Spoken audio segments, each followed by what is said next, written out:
Hello? Is anybody out there? Can you hear me? Are you getting anything? Nothing.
Good evening, race fans, and welcome to Podium eSports coverage of the 11th race in Season 4 of the Monday Night Racing Pro Series presented by Rowdy Energy, and the final race of the round of 10 in the Monday Night Racing Season 4 playoffs. The Big Green Egg 150 live tonight from iRacing's virtual Homestead Miami Speedway in Homestead, Florida.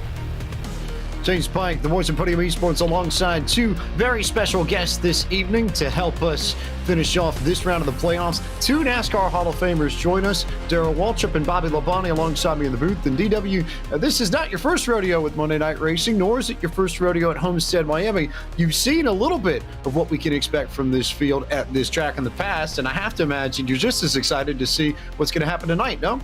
Oh, yeah. Well, what I love about this kind of racing is, and it really is probably no different than the other kind of racing, is the storylines. There's so many things for us to follow tonight, so many things for us to keep up with, so many things for Bobby and I to keep the fans at home interested in, with the Alfredo and Raj that going at each other, and Kyle Busch got a win, and last week they're on the road course in sports cars. This week you're at Miami Homestead in Cup cars. So I think tonight's going to be an exciting race. Can't wait to get it started. It's going to be a lot of fun. Bobby Labonte joins us in the booth for the first time, of course, the 2000 NASCAR Cup Series champion. But more importantly, I'd argue in the context of tonight, the first driver to win in the NASCAR Cup Series on this very configuration that we have on our hands this evening. In 2003, when they repaved this place, they came back in November, and Bobby, you won that Sunday afternoon, beat out Bill Elliott on a flat tire in the last lap. So if anybody knows a thing or two about winning at this particular racetrack, we're pretty well suited just listening to whatever you have to say and trying to take notes, no? Well, I hope so. I mean, I think that I've raced at every configuration they ever had at Homestead, and I do think this one here just makes for some great racing. Obviously, you got progressive banking. Now, one thing that comes to mind is when I won that race, it had a lot of grip. A little different than today. The grip's not as much like it was back then, but fun racetrack. I mean, we obviously watched the Cup races this year live early in the year and saw some great racing. This is going to be a great one tonight. Like Darrell alluded to, there's going to be a lot of people that's going to have to really get up on top of the wheel and probably get up on top of that wall or at that wall and try to make it to victory lane, because, it's kind of like tonight's the night. If you don't get it done, you're not going to get it done at all. But I love Homestead. I'm glad I won there. Bill Elliott kind of gifted it to me, and I was excited about that, and he still rubs me about that every chance he gets. The trophy is the only thing that matters at the end of the day. Now, here are your point standings entering this evening. Darrell alluded to it a little bit earlier. You see the drivers in the first 7. These are the drivers that would transfer into the round of 7 if we ended the round of 10 right now. David Schildhouse, Colin Fern, Will Rogers, Ryan Vargas, Adam Cabot, Max Kennan, and Josh Bilicki. Raja Caruth, Preston Pardus, and Kyle Busch are the 3 drivers on the outside looking in. All of them are far behind enough that they will have to win, most likely, in order to have any shot at advancing into the round of 7.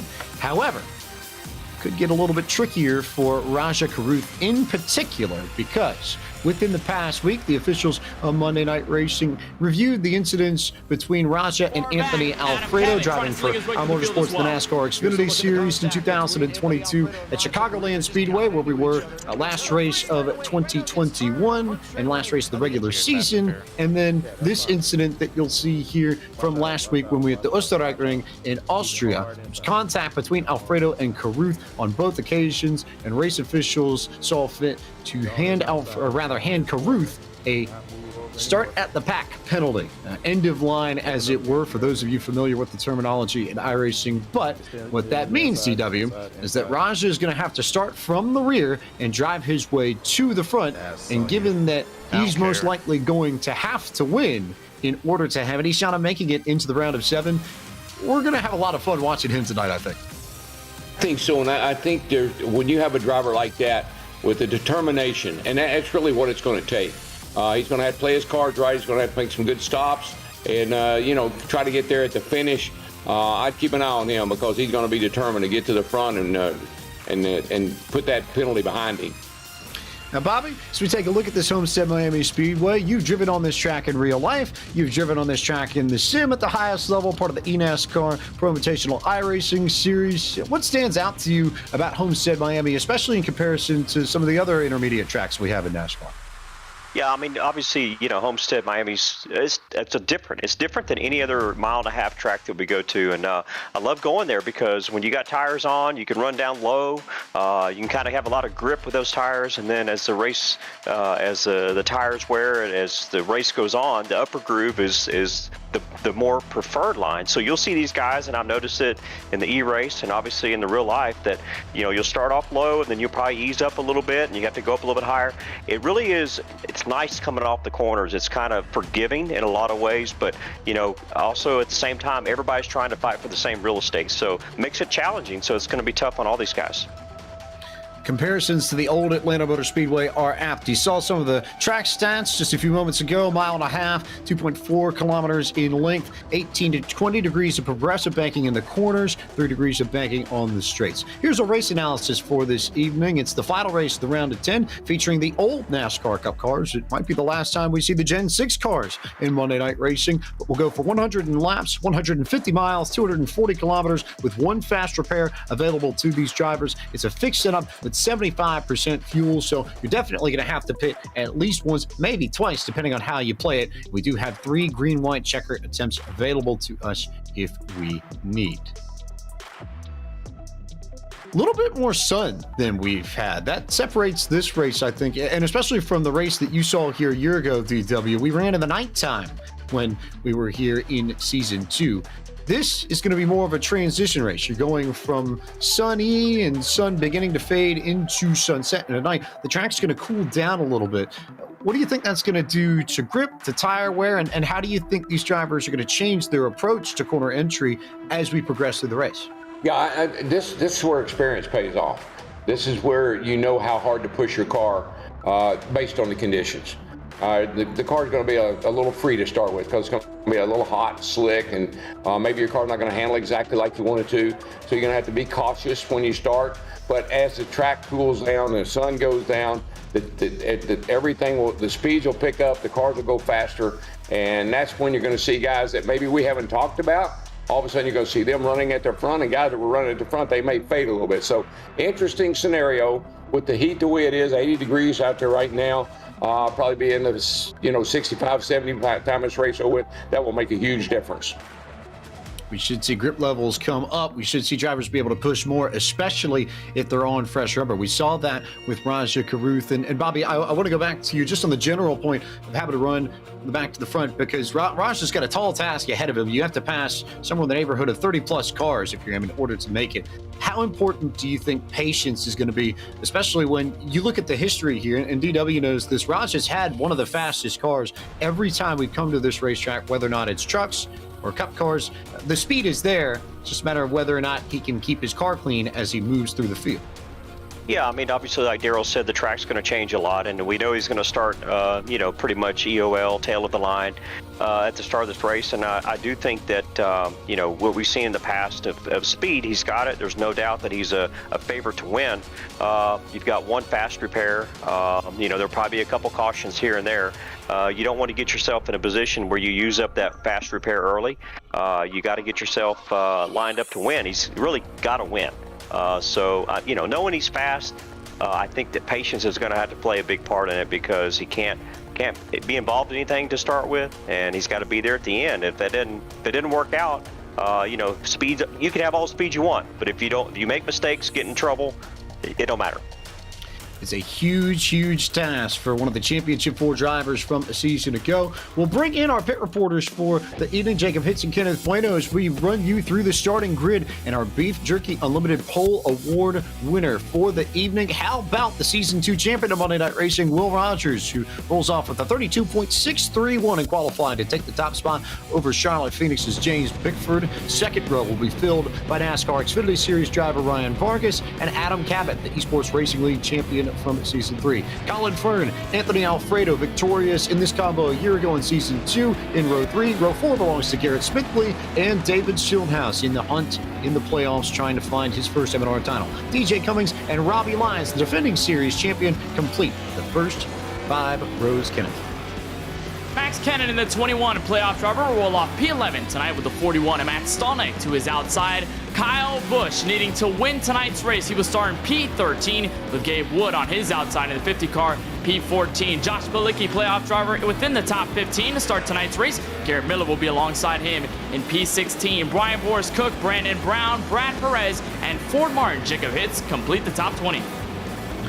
Seth Eggert lines up in position number 21. He's got Justin Malolo to the outside. Our very own Devin Henry lines up in 23rd with Preston Pardis. He needs a good run tonight on the outside in the playoffs. He will start deep in the field, 24th. Mark Rebellis and Stephen Ellis make up 25th and 26th. Joshua Slate, Brett Baldeck, 27th and 28th. Case Kallenbach and Michael Massey up back in 29th and 30th. And the final four, Gary Sexton, Nick Olson, who won the Road to Glory race earlier tonight, Raja Karuth way at the back, and Shane Van Gisbergen rounds out your field of 34. Kenneth and I will be downstairs on pit road. Back upstairs to James Pike. Van Gisbergen in particular might be another one we need to watch because he's had plenty of speed. He hasn't run all the races, but when he's been in, he's been fast. But for now, let's go to our Fox Sports app in-race reporter for the first time this evening. And DW, how about we let you have a chance to chat with one Mr. Anthony Alfredo? All right, my friend, you got a pretty good qualifying start. How's your car? You got a chance tonight? Yeah, I think so. I felt really good about it in practice, warming up for the race. I set up for lap 2 in qualifying. I left some on the table there. I think the first lap was faster, so that was a mistake, but it's all good. We have really good race pace, so I think on the long run we'll find ourselves up front. That's a way to go. Yeah, you like this track, buddy? I love it. This is one of my favorites. I think last time you guys were in the booth was this exact car track combo, and I found myself victory lane at the end of it, so hoping to do the same thing. All right, man, we're pulling for you. Good luck. Thank you. Appreciate it. Anthony Alfredo behind the wheel of the Whitetail Smokeless Chevrolet Camaro. That number 23, you'll see black and orange around this racetrack for a good chunk of the evening. Lights are off on the pace car, and I guess, DW, that means we've got one more thing left to do as we get back around here. But for now, as they get set to roll, we'll go through the race weather, make sure you know the in-sim conditions that we'll be working with, at least to start this race. The current in-sim time is November 28th, 2022, so it's just after Thanksgiving in the world of iRacing, right around 4:20 p.m. local time down in Miami. Air temp 85 degrees Fahrenheit, track temp 88 degrees Fahrenheit. Both of those we expect to fall as the sun sets. We progress deeper into this race. Winds headed to the north at 4 miles an hour, and a bit of an oddity for Homestead, Miami. No humidity on the racetrack. Very quickly, before we go racing, let's go down to pit road for some final thoughts from Jacob Hitz and Kenneth Puedo. Kenneth, we'll start with you. Well, it was well known through the paddock, James Pike, that Raja Karuth was going to give an EOL penalty, was going to get an EOL penalty at the start of this race because of the incidents with Anthony Alfredo at Chicagoland and the Red Bull Ring. But going into tonight's race, he only has one word in mind, James, and that is to win this race. We've seen him aggressive here. He's had success at this track, finished within the top 3 last time we had this combo in M&R history, so sure to see him cut to the front of the field soon, Jacob. Will be a lot of fun. Let me come in here because we got a green flag to get to in DW. It's your time. All yours, friend. Oh, I love it. This is one of my favorite things to do. I love starting the race this way. Boogity, boogity, boogity. Let's go racing, boys.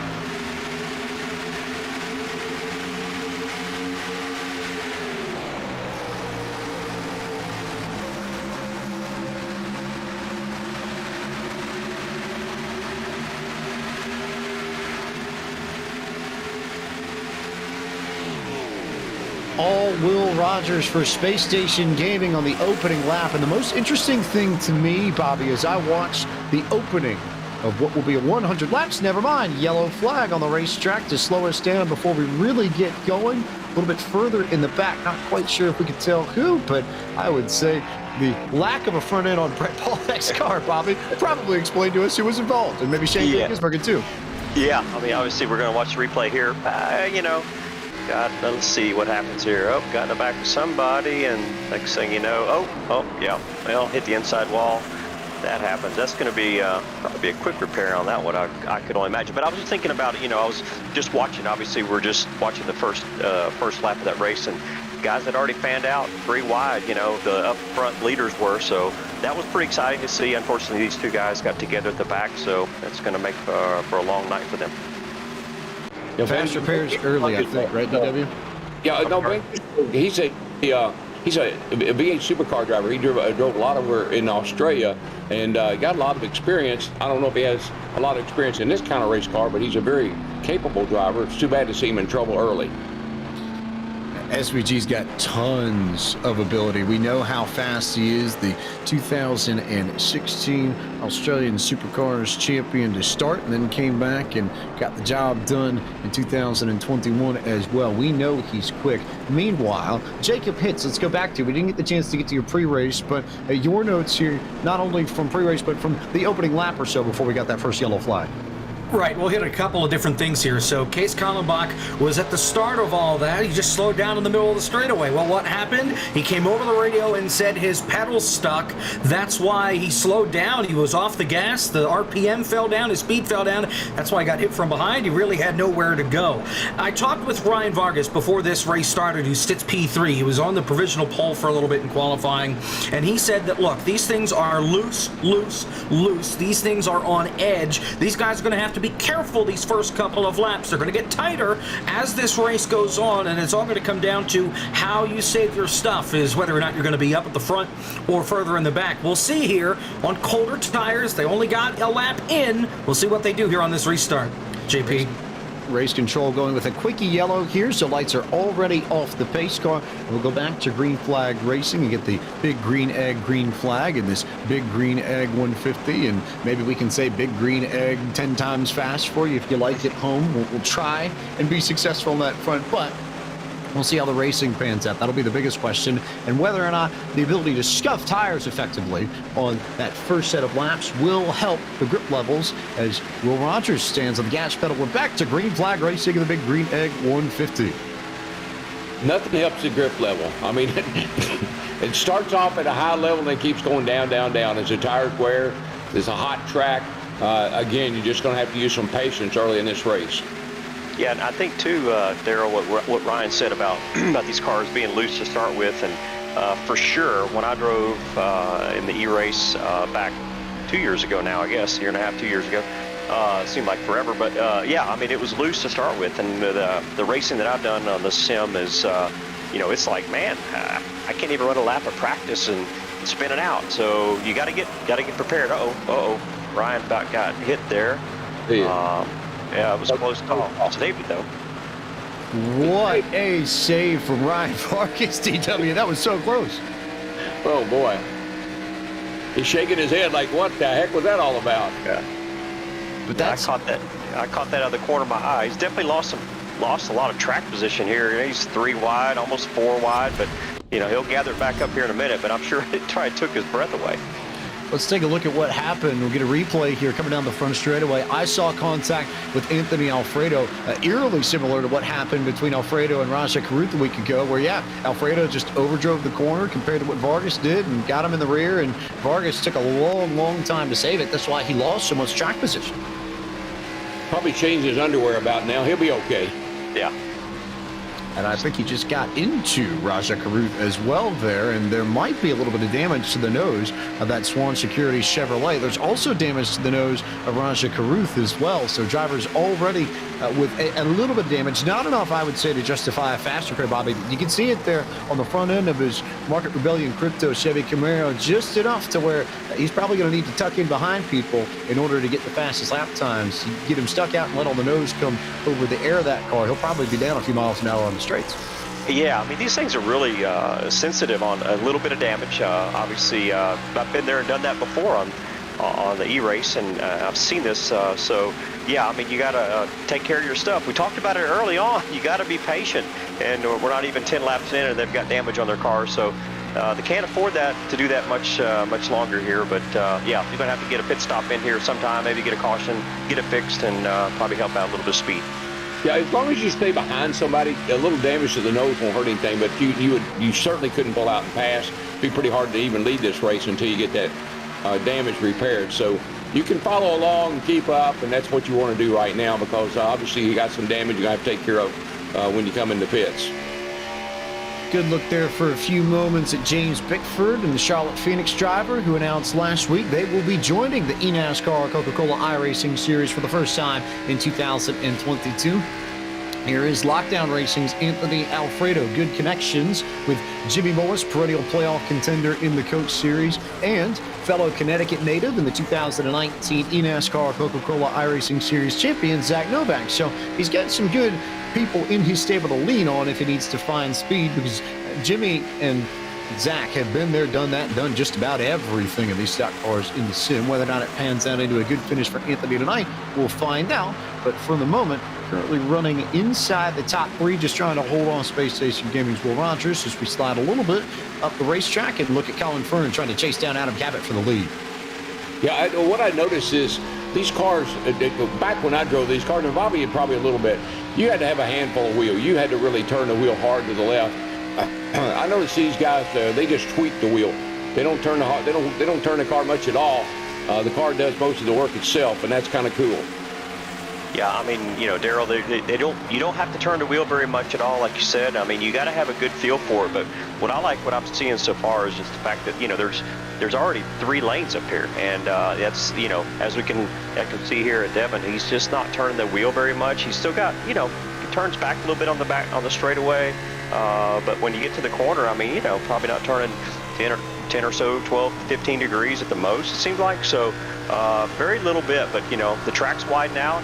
I see 3 wide, 3 grooves in it, and you know, making some different people trying to find what they're comfortable at, how they got their, you know, their settings on their wheel and throttle, just to see how it is. And I see old Kyle Busch is making some headway here. I just want to say that I think he's up to 8th place right now. So Kyle started 13th up to 8th. That's pretty good for him. Yeah, but and Bobby, one of the things that this track it gives you is that progressive banking. And around the bottom, I think it's 18 degrees, and the corners up there around 20, 22 up next to the wall. So you can find some place that will accommodate your car. Maybe your car's a little too tight, maybe it's a little too loose. You find a groove that the car is comfortable in, and that's what you work with. So that progressive banking is a big benefit to a lot of these guys. Yeah, and also, you know, some guys don't want to run up towards the wall. It doesn't matter how good their car is. It might be better up there, but you know, hey, I've seen guys, it's like, I'm going to run the bottom, just stay there. So, looks like we got a caution on the speedway right now. We do indeed, Bobby. We've got Justin Malillo and Ryan Vargas in trouble. Let's see, Jacob Hitz, can you take us through what you saw on that and see if you got any notes from the drivers there? I imagine Vargas can't be too happy. No, Vargas is not. He wasn't happy with the contact with Alfredo to get him back into that mess, and it's simple. Joshua Slate got the wall on the straightaway. That kicked him down the racetrack into Vargas, and that meant that Justin Malillo had nowhere to go as we go on board with the 53 traction car.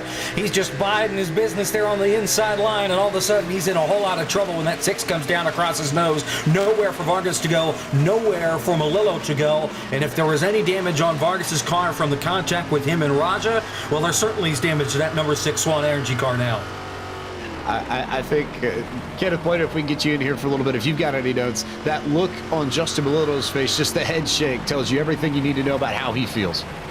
Yeah, Malillo definitely not happy. You can see it once again on the left side of your screen, still shaking his head as a result of that incident. There was an end-of-line penalty given to Joshua Slate because he did cause that incident by hitting the outside wall, but there has been a lot of drama amongst the playoff field with damage, Vargas being involved in that incident, but also Raja Karuth. When everybody checked up, he screamed, "Lift Vargas," as he got heavy damage on the front end of his Chevrolet Camaro, asked how bad it was to his spotter up on the radio, and has since been dealing with an ailing car ever since. We're going to see how he does now. He's most likely going to get some damage repair and 4 fresh tires and fuel on pit road.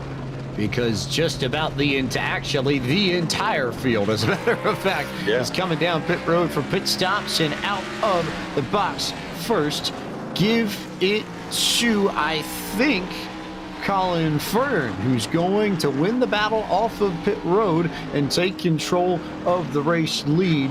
Gabe Wood, I think, missed his stall. He came down pit road that last time by, but I didn't see him actually take a stop, so I imagine he may come back in to actually get service on his car, and Fern most likely should end up as the leader once again once we go back green flag racing, as we remind you that tonight's broadcast of Monday Night Racing is brought to you by our friends at Big Green Egg, the world's largest producer and international distributor of the highest quality ceramic Kamado-style charcoal grills. They spent over 40 years mastering the best, most versatile, fuel-efficient, and easy-to-use Kamado-style grills across the globe. With an egg, there's no need for a separate grill, smoker, pizza oven, or rotisserie device because the egg does all of this and more to perfection. And for more information, you can visit their website at biggreenegg.com. Big Green Egg, the ultimate cooking experience and proud presenting partner of tonight's Big Green Egg 150. So we can confirm that Gabe Wood missed his stall, came back around on pit road, and now DW, it's going to be Fern and Cabot going at it for the race lead when we get back to it here next time by. Yeah, we'll be. And look, this track is a little bit what I call a self-cleaning track, particularly down that front straightaway. You got that pit wall.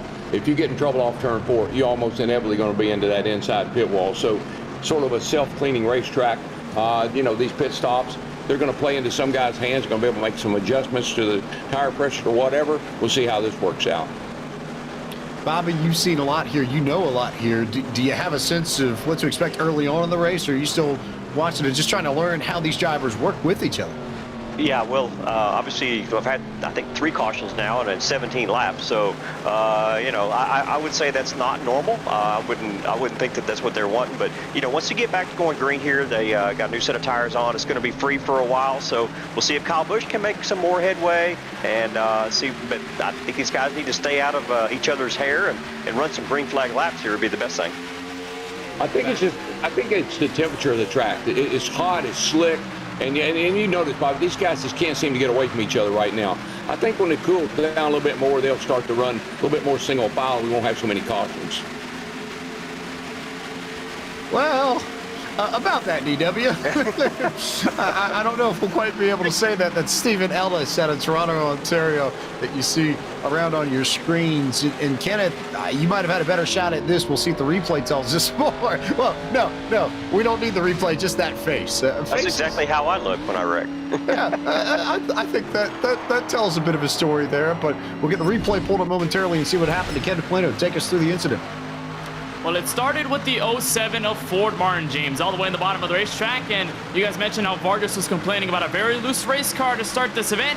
Ford Martin got the worst end of that after getting his car way sideways, overcorrected it, went right into the 46 of Stephen Ellis, and then gets, I believe, Devin Henry, the third car involved in that. You see when car gets loose, tries to correct it, Martin will slam up the track right into the 46, and Henry here, right there, nowhere to go on the outside, sees the smoke, tries to hop on the binders, and everybody tries to scatter away. You know what, Ford ran out of talent. I was about to say, DW, that's a case where, if Ford hadn't bounced off the wall and bounced off Ellis, it's either you're going into the fence or I'm going around and someone's hitting me, and I think Ford chose to let somebody else get the damage first. Love Gil, Ford's dad. I've known Ford ever since a little kid, and it's kind of fun to watch him out here racing tonight. And he's a good guy, and this series probably wouldn't exist if it wasn't for him. So I'm glad he's out here doing well, or trying to do well anyway. He's got time. That's the thing. But it brings back the cold tire discussion, which I want to run back to just a little bit, because I brought up the idea of scuffing right on that first restart, because I figure, and we saw this in the Road to Glory race with Nick Olson, who's in this race by virtue of his victory in the Road to Glory race that happened on the main Podium eSports channel just an hour ago. But Nick on that opening lap got loose off of turn 2, just like Ford did, and spun down to the inside retaining wall and had to race his way back. And that's a problem, Bobby, I think you'll know this well, because we've seen this with a lot of the drivers. Those opening 2-3 laps on fresh tires, we've seen a lot of drivers have trouble keeping the car straight and making sure that they get off the corner well. Yeah, it is. We talked about it a while ago, and we'll keep talking about it on, restarts, cold tires. These cars are, the setup, even though they didn't get to work on them as a fixed setup, they are inherently loose because they will go tight. And but you got to get through the first 4 or 5 laps, and that's what patience. You got to have patience. But when you're out there racing, sometimes it's hard because you got guys that are a little bit quicker, and you want to catch up. And like Ford, he got just a little bit loose, and collected another car, when he did that. Yeah, I think it's the air pressure.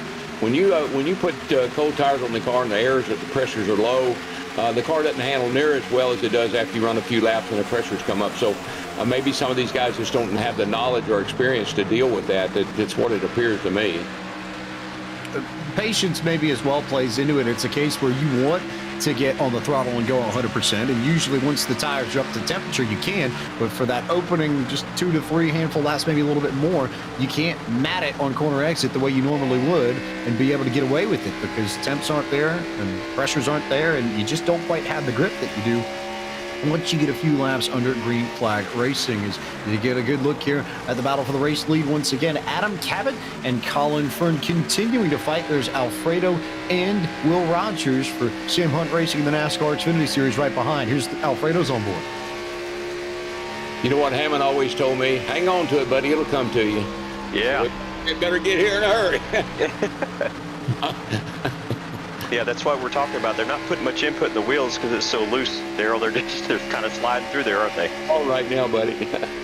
Trouble on the racetrack, though, and it is Kyle Busch that is involved. I saw help, I think, from James Bickford in the middle of turn 2, and then it was on from there. Bickford, I think, got loose, and Busch had to check up, and there was just nowhere for Garrett Smithley to go. Jacob Hitz, what'd you see? That's exactly what I saw. James Bickford got loose in the middle of the corner, came down the racetrack right in front of Kyle Busch. Kyle Busch had nowhere to go. He was forced to lift. Garrett Smithley couldn't see through the back door of the 51, that Rowdy energy machine, and turn him around. I think Brad Perez and Brian Boris Cook got a piece of it as well. Max Kennan, another playoff driver, did a heck of a job of getting that thing wound up in time to avoid Busch as he came back down the racetrack. Overall, the damage isn't too bad, but there's a good bit of damage to the front and rear of that Rowdy energy car. You've got to keep in mind, guys, he needs to win if he wants to make the next round. He's been up in the top 10 pretty much all night long. This is going to make tonight a lot harder for Kyle Busch because he's going to have to go from the back to the front. And there's what on that race. Kyle Larson said he always wanted to start in the back, and his dad said, well, why you want to do that for? So I can pass them all. Yeah. And that's Kyle Busch's mentality. I'll pass them all. Yeah. And I'll have to say, when Kyle spun right there, I mean, obviously, he got some damage, but oh my gosh, he could have had a lot more damage than that. And somehow he scathed away with that one. So, Bobby, you've got the experience running in sim. I'll pass the question to you because it's one we love to talk about here in the Podium booth all the time. If you're Kyle Busch, you know you're not going to have the speed on straights. You know you're going to be stuck at the back of the pack, but we also have 75 laps to go. So if you're Kyle, do you use your fast repair now, or do you wait maybe until about, say, lap 50, lap 60 or so, and wait until, you're a little bit closer to the end? You might not necessarily be in as many wrecks, and maybe you have a car for the end as opposed to using it early and losing it and getting caught up in something and being done with your chances outright. Yeah, well, I mean, I think this was another quickie yellow, and I would say I would use it later. I mean, I think that by what we've seen so far, there's going to be some more cautions, and you might find yourself running in the top 10, do your fast repair, and then you got something at the end of it. So I believe I would wait, and I'm not sure if he did wait, but I would have waited. Can confirm that he did wait, as a matter of fact. So sounds like you and Kyle have that same line of thinking going, and we'll have another big green egg, green flag on our hands as we clear lap 25 and lap 26, and it's Fern and Cabot in control of the field once again as they head off into one. Yeah, if these guys if they don't run a few laps here and get strung out, these cars running on top of each other, you get a lot of air moving around out on the racetrack, and your car will do things you didn't expect it to do. I think I've seen that a couple of times. People having to lift and they really weren't planning on it. I think we just need to run a few laps here, get some tire pressure built up, and get these cars strung out a little bit and get them separated. Good look there at the Magic Man, Adam Cabot out of Glen Garden, New Jersey. Most drivers in Monday Night Racing have some sort of real-life connection to the sport. Cabot is the lone driver outside of Nick Olson who won the Road to Glory race tonight that raced his way into Monday Night Racing as we go on board with James Bickford. Cabot had to win the eSports Racing League, Anthony Alfredo's competition that he set up back in the spring of last year in order to qualify for ERL, or rather qualify for MNR.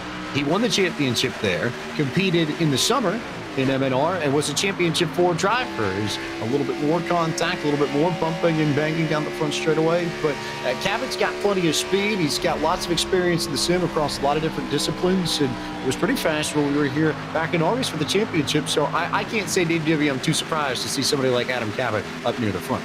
No, you know what's funny? I mean, back in the day, back in my era, you had to be a big burly guy. You had to be a Buddy Baker. You had to be a and Benny Parsons. You had to be a Dale Earnhardt. You know, you had to be a tough guy.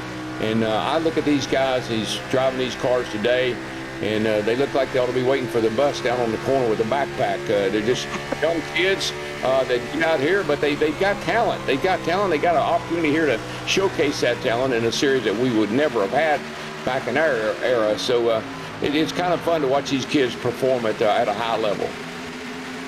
Yeah, Daryl, I could say that you know, I've done my share of racing on a sim, and you know, back and forth. Even you know, when the Cup Series, we did it for a few weeks there to make shift for the pandemic. And you know, when I do it on a weeknight or whether it was that, I mean, it's intense, and you get to meet a lot of people. And you're right, there's a lot of young guys with a lot of talent out there, and you know, a lot of them are applying it to real racing too as time goes on if they get the right break. But it's fun to race with them, and you know, they know more than you think they know. I mean, so it's like when you race with them, you're like, oh, surely I could beat this guy. Well, probably not. So it's a lot of fun. I think it's their racing mentality. It's all they eat, sleep, and breathe racing, and because of that, they are knowledgeable. They got a lot more knowledge. We had to learn, you know, the hard way. We had to go out on the track and kind of on-the-job training. And these guys have so many other opportunities and so many ways to figure out what they want to do, how they want to do it, and then they go out and perform at a high level. So I really, I like this kind of racing.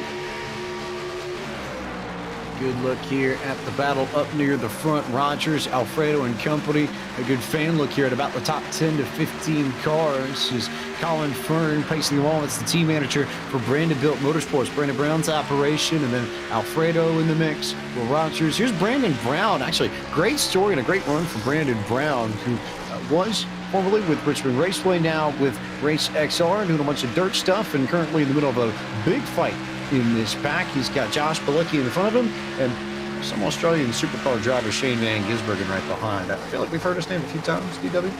I've heard of him quite often. When Mike Joy and I went down to Australia and did supercar races, and he was one of the superstars down there. The guy's got a lot of talent. He really is a super good driver. Like to see him do well. Also has some Rolex 24 starts to his credit too, so he can wheel just about anything. As we'll go down to pit road. Jacob Hitz, what do you have for us?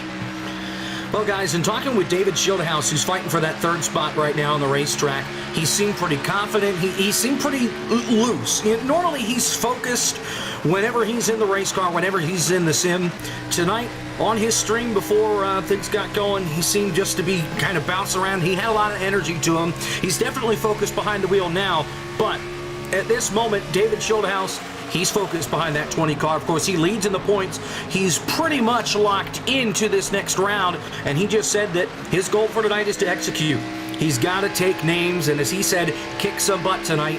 And that's his game plan so far. He's been saving fuel since these cars rolled off pit road, and it could be something to keep an eye on toward the end, that maybe he's got a little more gas than everybody else. Over to Kenneth Bueno. And you also talk about confidence within another driver very high up in the playoff standings, your race leader, the 86 of Colin Fern. And if you look back earlier through the season, the win that got him into these Monday Night Racing playoffs was with these cars at the Las Vegas Motor Speedway, where he beat fellow playoff driver Kyle Busch to the start-finish line to get his very first W in this season for Brandon-Built Motorsports. Fern so far very calm and composed, no damage on his Chevrolet Camaro, so taking a bit of notes out of his win earlier on in this season so far, James.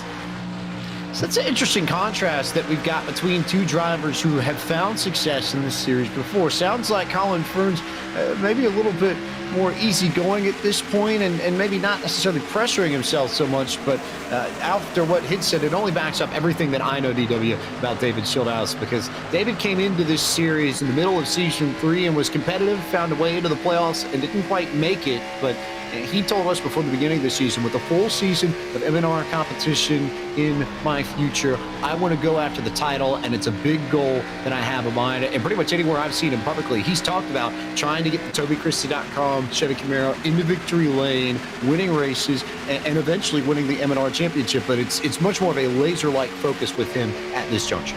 Yeah, I think what makes this racing fun is it's not so much about the car. I mean, the car's got to do its job, but the fixed setup on the cars, They all handle, pretty much the same, make some minor adjustments here and there.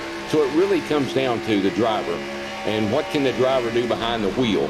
And I think that's why these guys really love this kind of racing. I think it's why some guys are really good at it. They excel at it because they understand it and they are able to apply what they know and they get a good result. So a lot of names that we never hear about, in any other series, we hear about here in the iRacing series.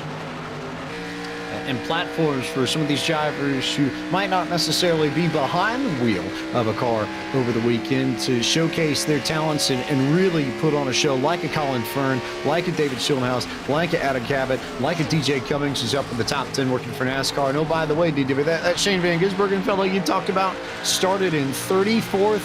He's already up to 8th as we go on board with Kyle Busch, who's just a little bit further back in 12th. Yeah, he's got a lot of experience, very knowledgeable driver. Would surprise me to see him near the front when this thing is over with. Yeah, and Daryl, I know you're watching the same thing I am. They're not stretching out here. I mean, they're all still bunched up, even after they've probably run about 10 laps under green, and which is great to see. But yeah, Shane is obviously making his way up there, and Kyle Busch as well. I feel like I'm on a Kyle Busch bandwagon tonight, but yeah, I mean, they're kind of single file now, but yet they're still pretty close together, and these guys are, making some passes and running different lines. So watching this is, I'm excited. I'm excited at what I see, and guys running high and low. Yeah, I am too. And Kyle Busch, remember, I know he spun out earlier and he had to go to the back and had to make some minor repairs to his car, but trust me, when this race is down there, 10 to go, we're going to be talking about Kyle Busch and whether he can win this race or not.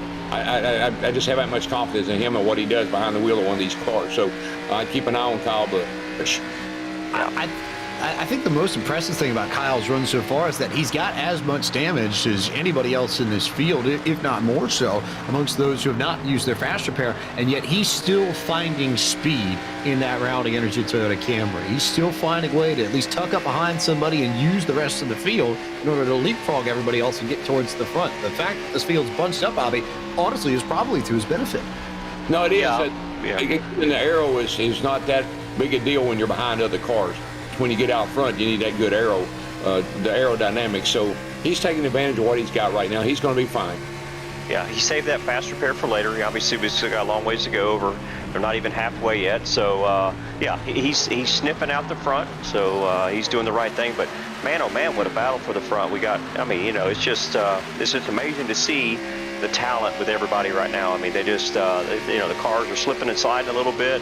They're not quite as loose. They're probably having to really take care of the tires. Daryl, we talked about, tire wear, and these cars will go tight. And I mean, the times that I've driven this track in the sim, I mean, they'll go tight after a while, and you got to really take care of that right front tire. You might not be in jeopardy to blow one out, but you're in jeopardy of just losing time. You just got to drive it differently after a few laps and use that banking if you can. And we see DJ coming off the corner on the low side, and guys on the top side. So the racing's really getting exciting right now, which I love the fact that they can run a few laps under green and can keep it like this. So hopefully it stays like this for a while.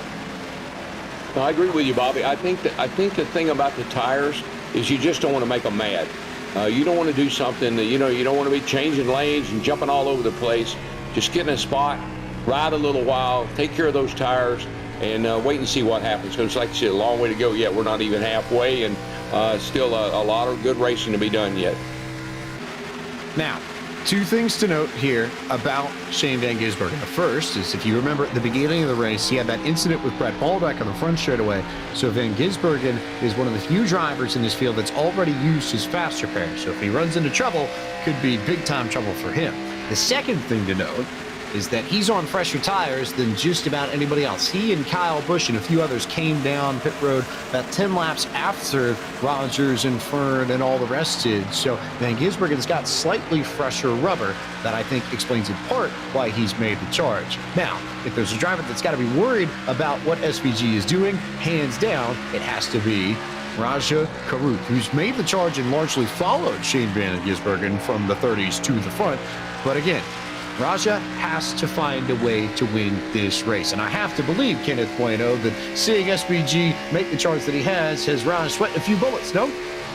It probably is, just a little bit, and especially given the fact that SVG has a very solid record in MNR history. He's probably going to have to worry that that 97 Chevrolet Camaro is up at the front. But one thing to note about that 44 car of Rajah Caruth is the very interesting relationship he has with the Homestead of Miami Speedway in this series. Think about the many times he's been close to victory lane in this series in different cars at the same track and still has yet to find it. We talked about the last time we went to Homestead of Miami Speedway in the Championship 4, where he got into a tussle after dominating the opening segment of the race, fell back, could not get back to the front after multiple green-white checkered attempts. You look at the Porsche 911 RS-Star race here at the Homestead Oval, did well, but didn't do good enough to go for the win, finished in the top 10. And then you think about one of the last times you went to Homestead of Miami Speedway with this car at this track, finished second in green-white checkered overtime to the fellow driver right behind him, Anthony Alfredo. So to put it simply, it's been close, but no cigar for the driver of the 44. We'll see if he can get to that cigar and get to victory lane tonight to lock into the round of 7.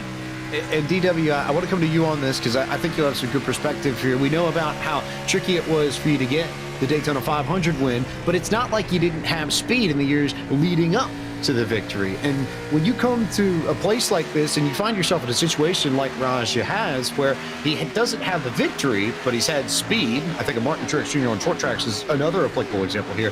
Does that change the way you approach the racetrack? Do you try and go after it a little bit harder, knowing that, it's not just a place where you've been riding around in 20, it's a place where you have the opportunity to win and it just hasn't quite clicked yet? I think a lot of that is just you feel like a home field advantage. And a lot of times you can make some really smart moves, but when it comes down to the end of the race, you want it so badly, and you're trying so hard that you do something that's totally out of character. And it sounds like that's happened to Raj a few times. Maybe he did some things that, other people were not expecting him to do, and it cost him a shot at winning. So I think you just got to, those last 10, 15, the last 5 or 10 laps of this race, you just got to take a deep breath and use all the ability you have to try to pull off a win. Trouble in turn 4. David Schildhouse has gone around Jacob Hinton. We will get a yellow flag just about right at the halfway point. Here's the replay. Jacob, take us through the accident. The lapped car of Michael Massey got up and into David Schildhouse in the middle of turn 3 and 4 and turned the 20 TopleyChristie.com car around. Adam Cabot does an incredible job there on the outside line to get by, but David Schildhouse, who's been in the top 5 all night long, his night goes from great to not so great. He spins it in turn 4. No fault of his own, just wrong place, wrong time. But we're only halfway through this race, still got 50 more laps to go. He can come in, make some changes, work on the car a little bit, and he might find himself right back up there again, so we'll have to wait and see. A tricky break here, but everybody else down on pit road. Kenneth Bueno, what can we expect from our race leaders? Well, so far we can expect 4 fresh tires and some fuel. Of course, SVG, with the fact that he pitted a little bit earlier than the leaders, may be a different call, but for many of the playoff drivers, it's the left side's up, it's the right side's up, and it is off and away for the 44 Caruth. Only took left side tires on his race car and got a bit of damage repair, so he is out quick and going to try to get out first. Everybody's going to scramble towards that end line. Will Rogers is going to win the race off pit road, so the strategy from Raja not quite going to work out, as Raja, well, he took all 4 tires, not just the lefts, got the rights on it as well, but Will Rogers able to hold on there on pit road and come back out in front of these guys. Well, that tells you one thing. They may not be in the pit again. 50 laps to go, he puts 4 tires on now and hopes for the best. It'll be tight. It'll be close, DW. You have a valid point there. We'll just have to see how the yellow flags play out. But for us, while the race is under yellow flag, we're going to take a pit stop too. We'll go side by side so you don't miss any of the action in the big green egg 150. You're watching coverage of the Monday Night Racing Pro Series presented by Rowdy Energy on Podium eSports live from iRacing's virtual Homestead Miami Speedway. There's a place where fire and flavor are celebrated, where grilling traditions and new techniques are perfected. Here in Big Green Egg Country, you can grill it, roast it, smoke it, or bake it. It's the most versatile grill you'll ever own. Simple delight, easy to use, comes with a free lifetime warranty. Have it delivered to your door by a certified dealer in your community and start enjoying the ultimate cooking experience. Shop online for home delivery at BigGreenEgg.com. That's BigGreenEgg.com.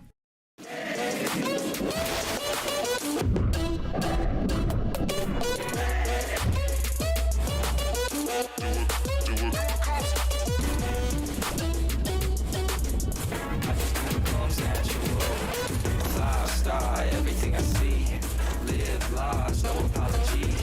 Take charge, no one can compete. I just do what comes natural.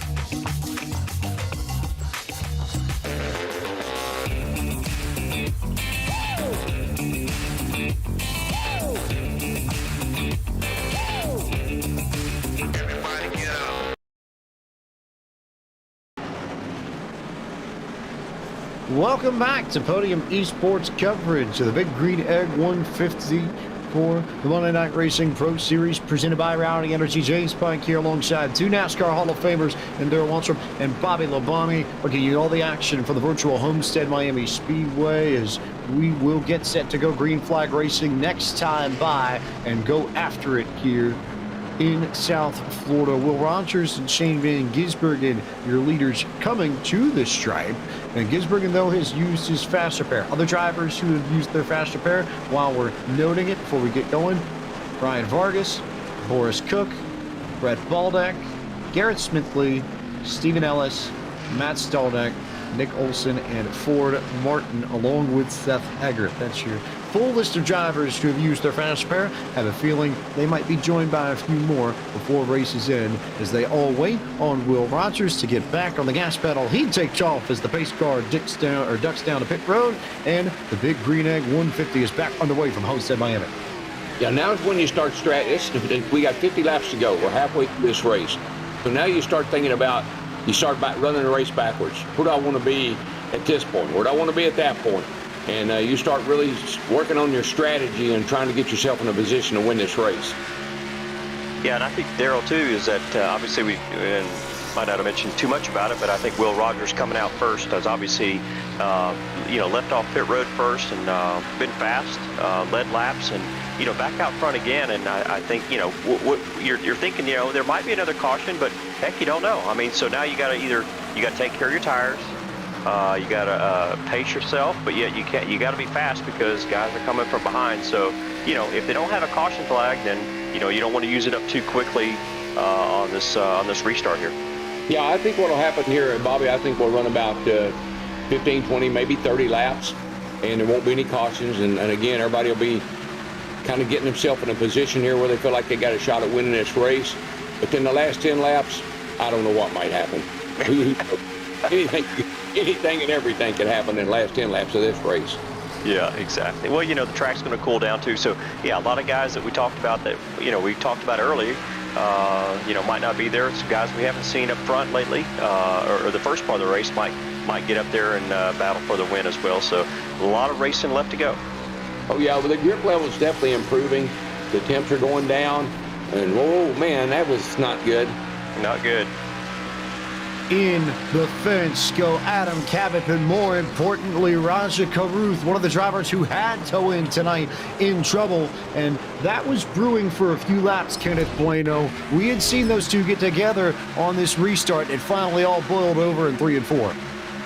It definitely did. And remember, there were 3 wide, all 3 of them running for this M&R championship. And these two, the 17 and the 44, they competed for the championship a couple of months back.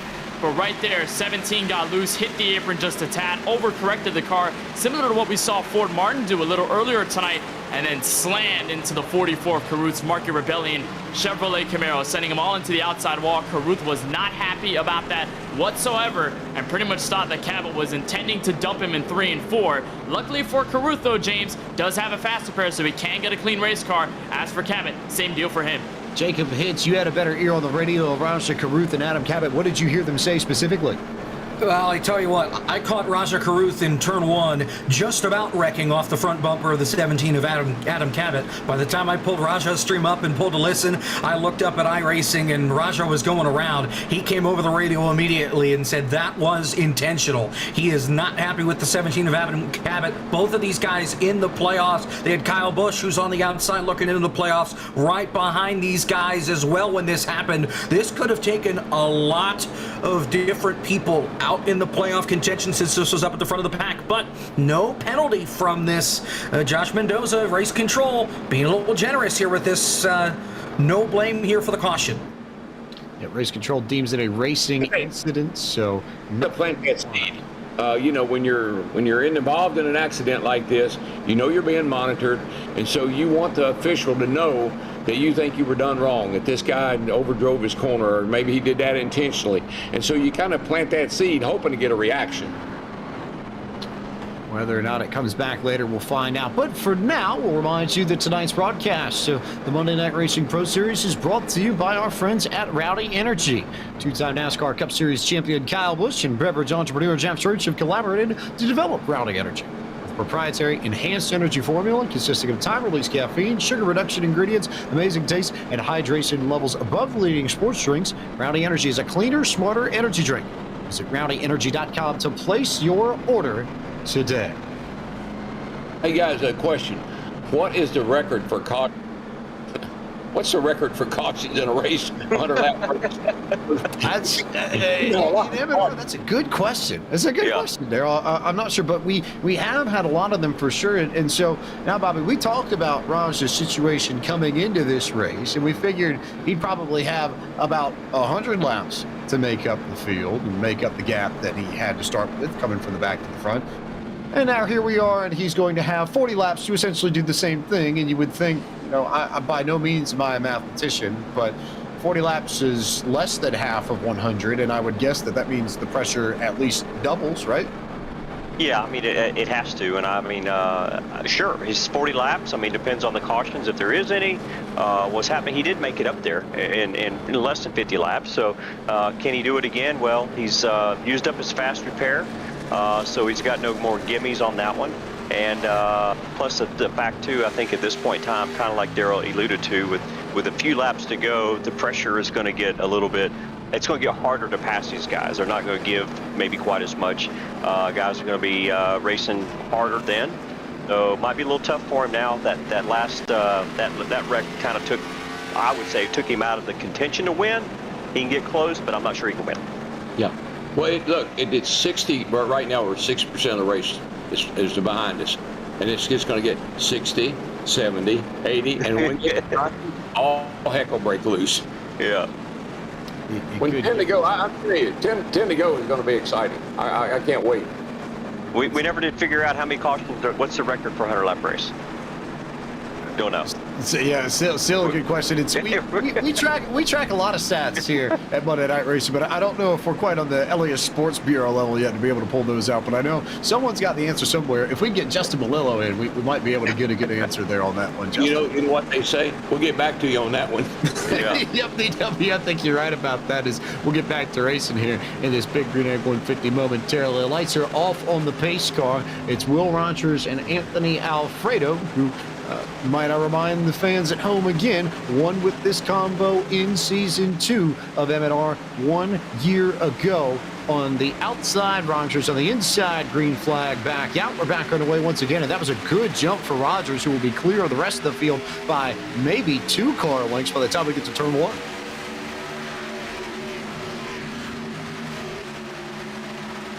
This race just has an intensity about it that I don't know that I've seen before. I just think that everybody is trying really, really hard. Everybody knows the importance of this event. There are drivers with scores to settle. There's drivers with championships to win. There's a chance to move on.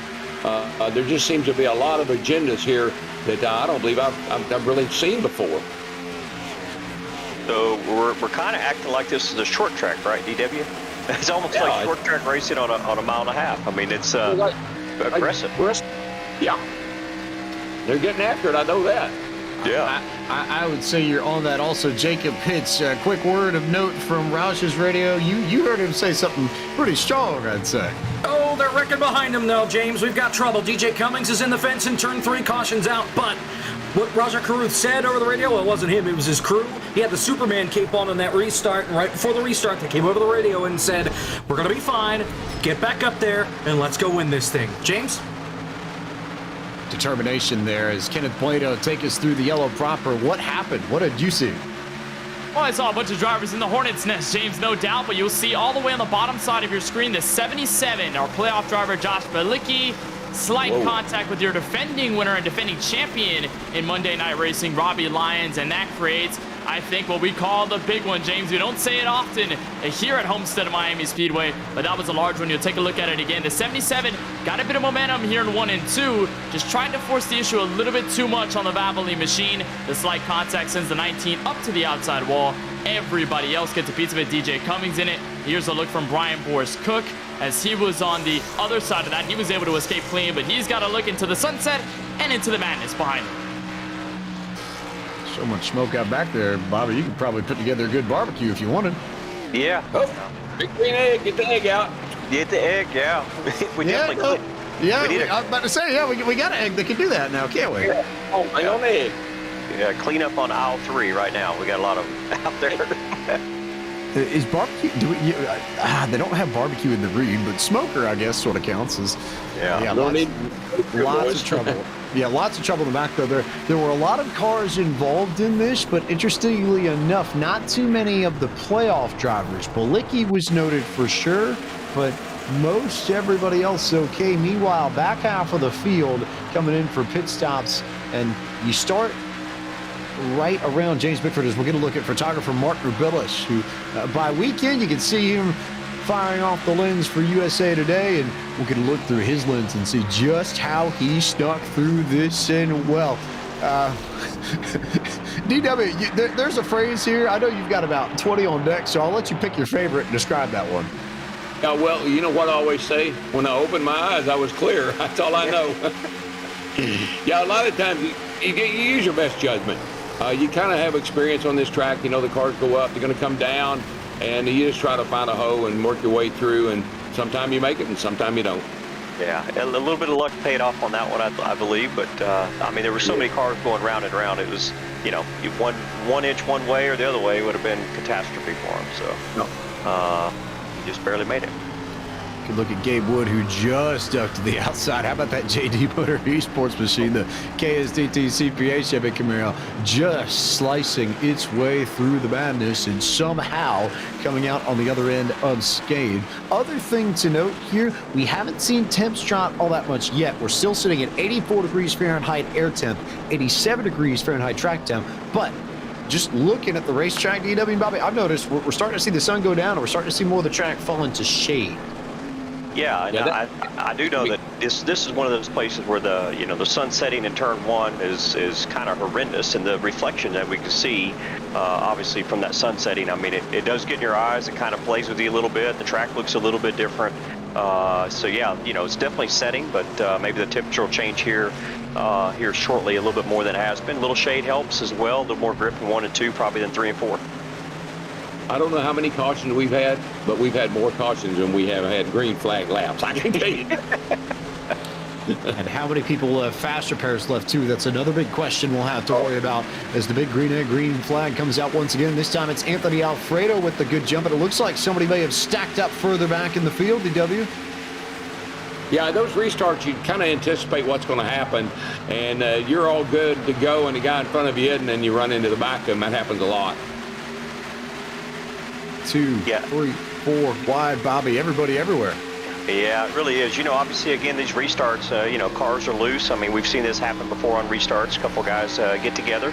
Cars are free. We can see that, and what guys are fishtailing the back.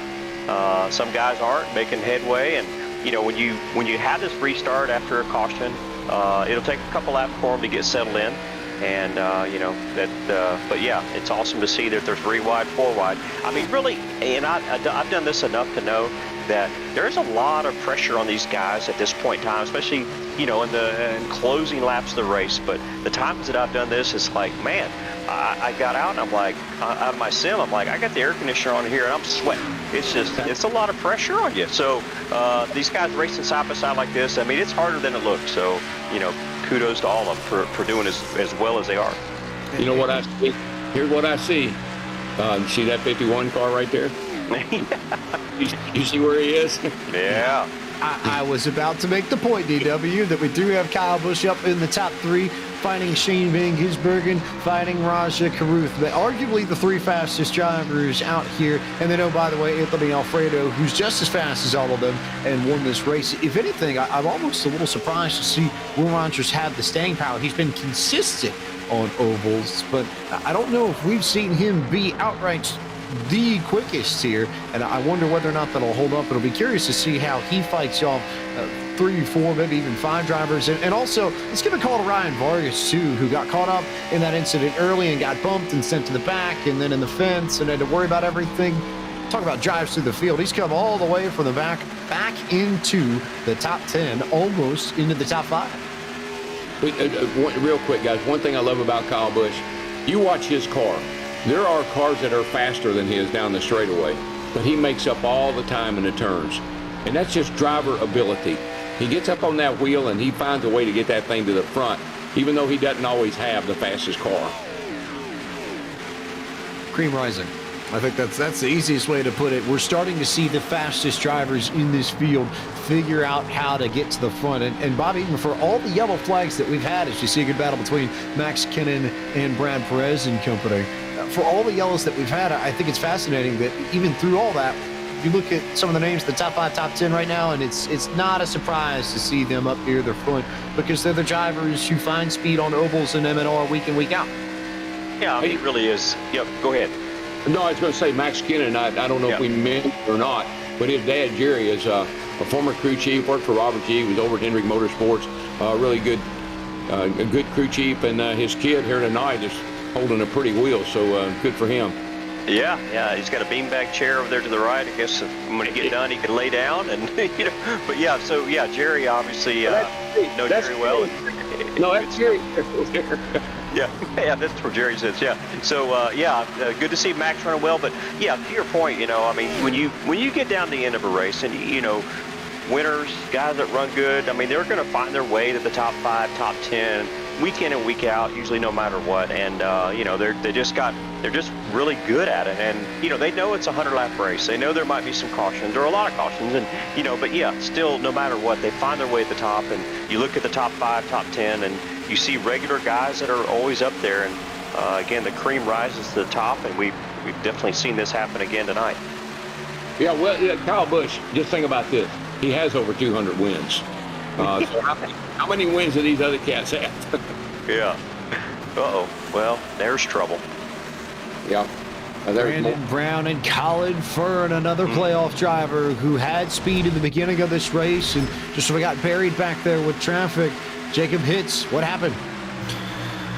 Well, I saw it start to brew down the front straightaway. Brandon Brown got a giant push, and I mean a giant push, from Garrett Smithley down the front straightaway. The problem is they were 3 wide in front of Brandon Brown. Brandon Brown then got hooked into the outside wall, came back down, got into Brian Boris Cook. Brown then was sliding all the way through the corner in turn 1, and then got loose again, spun it around in front of Josh Slate, and Colin Fern piled it in, one of your championship contenders. For Colin Fern, he has not used his fast repair, but Colin Fern now is going to be on thin ice. He was up at the front early, got caught up in a wreck, has been stuck in the back of the field since.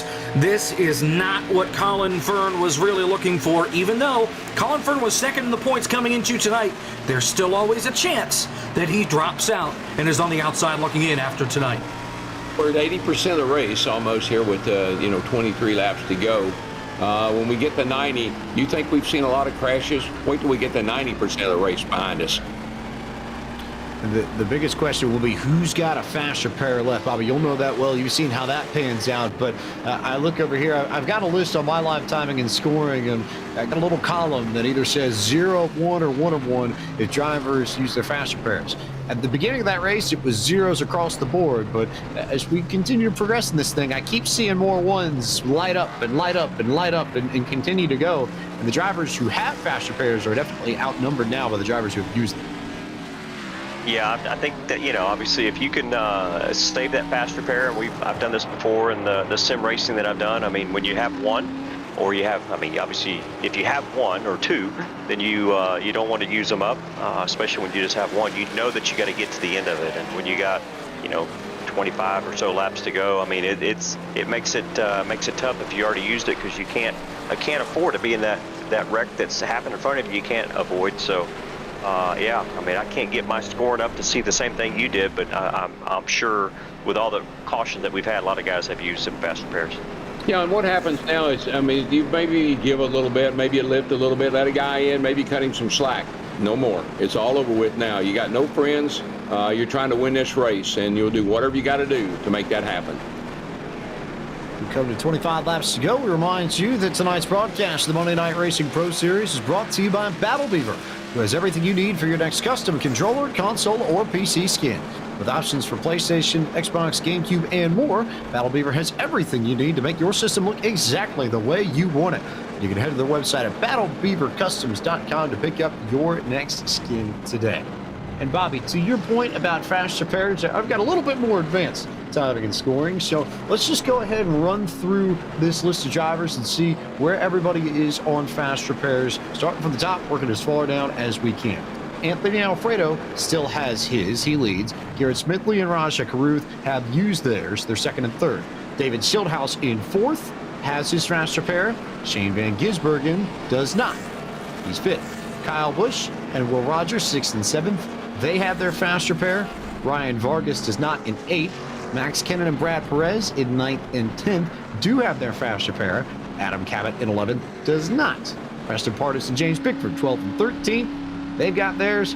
Gary Sexton, Ford Martin used theirs. Justin Malillo in 16th has his, as does Case Kallenbach, just a few spots down, and then pretty much everybody in the back half of the field has burned through their faster pair, with the exception of Mark Rabilis and Case Kallenbach in 19th. So it's about a 50-50 mix up at the front, but towards the back, everybody's out of faster pairs, and that might be the worst case scenario if you're stuck back there, because everybody also recognizes you got to be more aggressive if you don't have the track position, especially now as we approach 20 laps to go. Yeah, well, when you get down to the end of this race, no matter how many faster pairs you got, when you have to start in the back, you only got a few laps to go, so you got to take care of what you got. Try not to tear up the car you have, because it's what you're going to go home in. Should be entertaining as you get a look at Gary Sexton there, trying to get geared up for the restart. The Battle Beaver machine just hanging out, and Garrett Smithley going to be right up there with Anthony Alfredo for the race lead. Hey, Daryl, how many times did you text during the race? Well, I don't even know if I had a cell phone back when I was or not, so probably not too many, but I just noticed all these guys, Ford Martin, real casual. All these guys are just, texting their buddies, hey, watch this. You're gonna love this. Yeah. There's 24 to go, man. This is gonna be great. You gotta watch it. Tune in. Yeah, it's interesting to see, and again, I've got some experience of this, and listening to some of these guys on Discord or different things, and they're calm and cool, and we saw Anthony. I think the in car, the view of him, I mean, he's focused, but very calm, and doesn't look like a lot of these guys don't get too upset or too wound up, and they're all pretty calm and focused on their race, and that's we'll see how they all turn out. I love the fact that there's like a 50-50 combo of the faster pairs and non-faster pairs up front. We'll see who can be aggressive, and who wants to be aggressive, or who plays that strategy as far as knowing they can't be too aggressive, and knowing that you're pushing somebody that doesn't have a faster pair. What do? They move out of the way. They give you room. it'll be interesting to see how this next 20 laps go with this top 10 group with 50-50 on that. Yeah, Bobby, I'd be calm, cool, and collected too if I knew all I was going to lose was my car. Yeah, right, exactly. You know, when they crashed a while ago, I was watching. It didn't hurt like when we wrecked. You know, so that's a luxury of this one. Yeah, push your button and get you another car. Yeah. Let's see if we can't get a word here with our race leader, our Fox Sports app in-race reporter, Anthony Alfredo, who's up at P1 at the moment. Bobby Labonte, how about you take this one, see if we can get a few tips or tricks maybe out of the Connecticut native. All right. Hey, Anthony, can you hear me? I got you, Bobby. How you doing? I'm doing great. Yeah, it's been a while. It's been a few weeks since I've seen you, or maybe a couple months back in Charlotte. But hey, listen, you're doing a great job tonight. You know, you're running up front. You look solid. Car looks good. You know, you got 22 laps to go. Kind of waiting for this caution to end up. How you feeling about how the track's turning out for you? And you know, what do you think about the competition behind you? That's a great question. I think it's going to go our way here now that the lights are on and the sun is set just about fully, but feeling really good. It's great to have our whitetail smokeless Chevy Camaro out front. Just continue to learn and pick up on things as the race has gone on, and now we just got to defend and maintain the clean air because track position's key right now. So that's what we're going to try to do the rest of the way. Hey, I know you're going back to green. Well, good luck, and hope to see you in Victory Lane. Thank you. Appreciate it. Lights off on the pace car. Alfredo, your Fox Sports app in-race reporter, up at the front to get us going with just over 20 laps to go. Our Tufco 420 to go, coming right after they take the Big Green Egg green flag and the Big Green Egg 150. We're off and away again. Garrett Smithley going to try and hang off the rear bumper of Alfredo, but for the time being, it's Raja Karuth trying to get to the inside to get second. Well, we've seen this before. Raja is up there. We know he's got to win, so you know, pressure, you know, put on Anthony here. I mean, we'll obviously see with 20 laps to go if he's got it all for all of them, but he's definitely in a great position right now to get that win. Raja, Anthony. Oh, there goes Garrett Smithley up at the top of the screen to bring out the yellow flag once again. Kenneth Bueno, that looked like a tap from someone in behind. We caught that just at the edge of our screens, but Smithley goes for the spin cycle, and we go into the yellow flag again. And it was Shane Van Gisbergen, James Pike, that got into the 52 and sent him for the quick 180. They were almost 4 wide, by the way, going into turn 3 as the 52 pretty much got flushed by the 20 of Schildhaus and the 51 of Kyle Busch. But right there, as soon as you see SVG go to the bottom side, he's tagged along with another car down there. That was the 24 Will Rogers. Gives him the slight tap. 52 goes for a spin. Luckily for Smithley, gets pretty much no contact from anybody else. Preston Pardis, playoff driver, does a great job of getting out of the way, making sure he doesn't get damaged. But Smithley going to lose all the track position on the gamble off pit road. It's a big gamble. It might be one that works, though, as SVG is going to come in for service here. And I guess, DW, if you're looking at this, do you have a sense of what he's thinking if he's going to come down for service now? Is he, I guess, trying to pull himself out of the hornet's nest and just survive a few wrecks to get back to the front, maybe? Yeah, I just don't see, you know, it's a real gamble to give up track position at this point in the race. So I don't know. It's hard to say what he might do, but I think I'd stay on the racetrack for up to me. Hearing now, and maybe Kenneth Bueno, if you've got a little bit more, you've got updates on SVG. Well, yeah, definitely indeed. Race control gave the end-of-line penalty to the driver of the 97, which means SVG is going to be right in the back of the field, pretty much where he started tonight's race from Homestead to Miami Speedway. So looks like for SVG, it's going to be tight on the time crunch if he can come back to the front of the field. But with that incident, of course, got some damage repair, but he is back out on track, and he's going to be at the end of the longest line. Way off at the tail as Alfredo and Caruth will lead us back to green. Another quickie yellow from race control, so no need to try and slow this down too much and give these drivers every opportunity they can to try and race this out as the Big Green Egg green flag comes out once again. Alfredo with a good jump. It might be David Schildhaus who tries to go to second, but he just went all the way to the apron to try and block Kyle Busch, who was having absolutely none of it. And DW, Busch and Schildhaus just about turned each other around and won. Yeah, well, everybody gets aggressive. Like I said, you might lift a little bit earlier in the race, but right now it's every man for himself, and you're not going to let it. You're not going to give it. You're not going to give any. You're going to take. And take some more as Will Rogers got loose out of 4 and collects Ryan Vargas, Max Cannon, and others as the yellow flag comes out again. There was nothing that some of those drivers in the middle of the pack could have done, and that's going to clean out about maybe 5 or 10 cars with faster pairs down. This might have just sent a few folks back behind the wall for good, Jacob Hitz. Yeah, I was on board with David Schoenhaus as he was battling Kyle Busch, and then all of a sudden things went haywire behind him. A lot of playoff drivers involved. We got one car upside down here on the front straightaway. As for Will Rogers, he was the source of it, and that thing just got loose. I heard David Schoenhaus say on the last restart he had no rear grip. Well, apparently he was not the only one. Max Cannon involved in this. Brad Perez involved in this.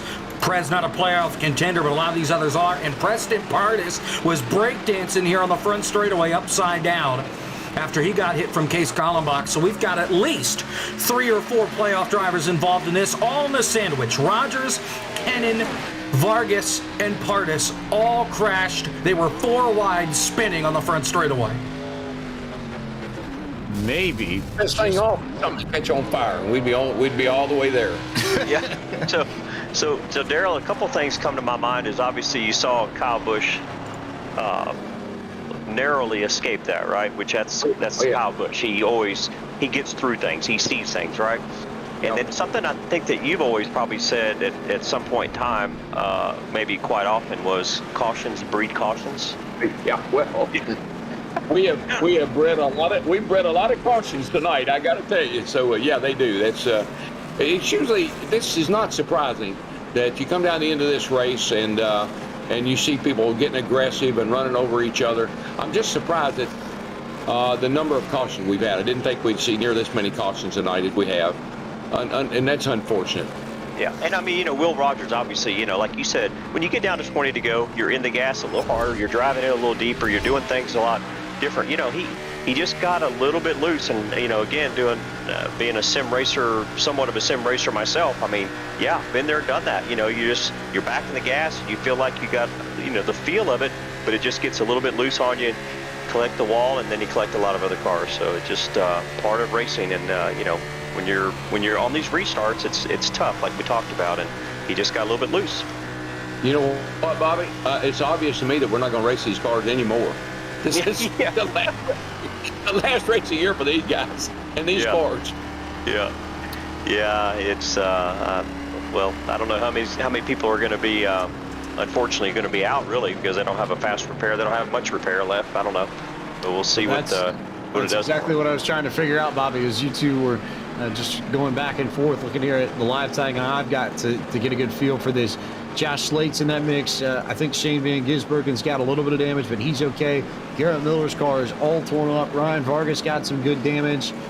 Devin Henry's got significant amount of damage. I think Brandon Brown is most likely done for the evening. Front end all torn up on his car. Gabe Wood with nothing. Somehow Will Rogers, for starting that, at least has a front end of his race car, but not too much left of that car otherwise. But yeah, a lot less people around with faster pairs, and those who do have their faster pairs remaining. I think here's your stat to note as we approach 15 laps to go. We have 1, 2, 3, 4, 5, 6 drivers left in this field with faster pairs. Of that 6, half of them are in the top 5, and 5 of them are in the top 10. So, a little correlation, I think, maybe. Yeah, probably so. And then also, I know we talked about it early on, but yeah, I think we got 3 chances at a green-white checker too, right? So this thing could go extended, the event, but hopefully we won't get there. But we can always hope for more cautions, right, Daryl? Oh, we're going to need all 3 of them, I promise you. I'm not going to try and predict anything. If there's one thing I've learned here at MNR, you don't predict things from our position. You just let them play out and see how it goes. But what has been consistent. Wait, that's why we're analysts. See, we analyze. So we have a pretty good feel about what probably is going to happen. Yeah. We are the talking potato heads, and they are the drivers they're doing the heavy work there and all the sweating. We're just here flexing our vocal muscles as best we can. But we've had a good battle between Anthony Alfredo and Raja Caruth. And remember, these two have history. They've gone back and forth with one another. And does Alfredo cut any sort of break whatsoever to Raja, given that Raja's got into him, given that Raja needs to win this race? You'd think not, but there's a lot more variables in play as well as we get the big green egg, green flag once again. And Alfredo didn't get as good of a restart that time around. And it's going to be David Schildhaus to the inside of Raja Caruth, who may have to worry about Kyle Busch coming from the high line. Yeah, I don't think we've seen, I think we're going to see some more excitement up here before it's over with, probably in this top group. You know, I don't feel like this battle is going to be over with for sure without a little bit of rubbing throughout the rest of this event, I'm sure. Well, rubbing's racing, that's what they say, so we'll see how that turns out. Been some pretty serious rubbing tonight, though.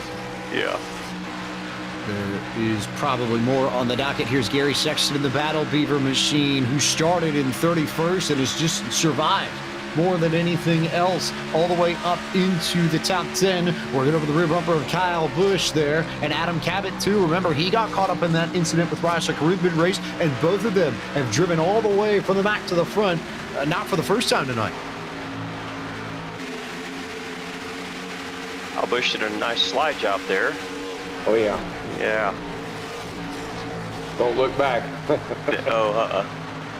Don't hide. There's Busch to the outside to try and clear Raja Caruth for the position. He's got it. Move Kyle up to P3. We'll see how rowdy he can get as he continues to charge towards the front. But he's got James Bickford worrying everybody behind him because Bickford's got pace. He's got speed, and he's working his way from the inside of Gary Sexton. That's a battle for the 6th position coming down the front stretch.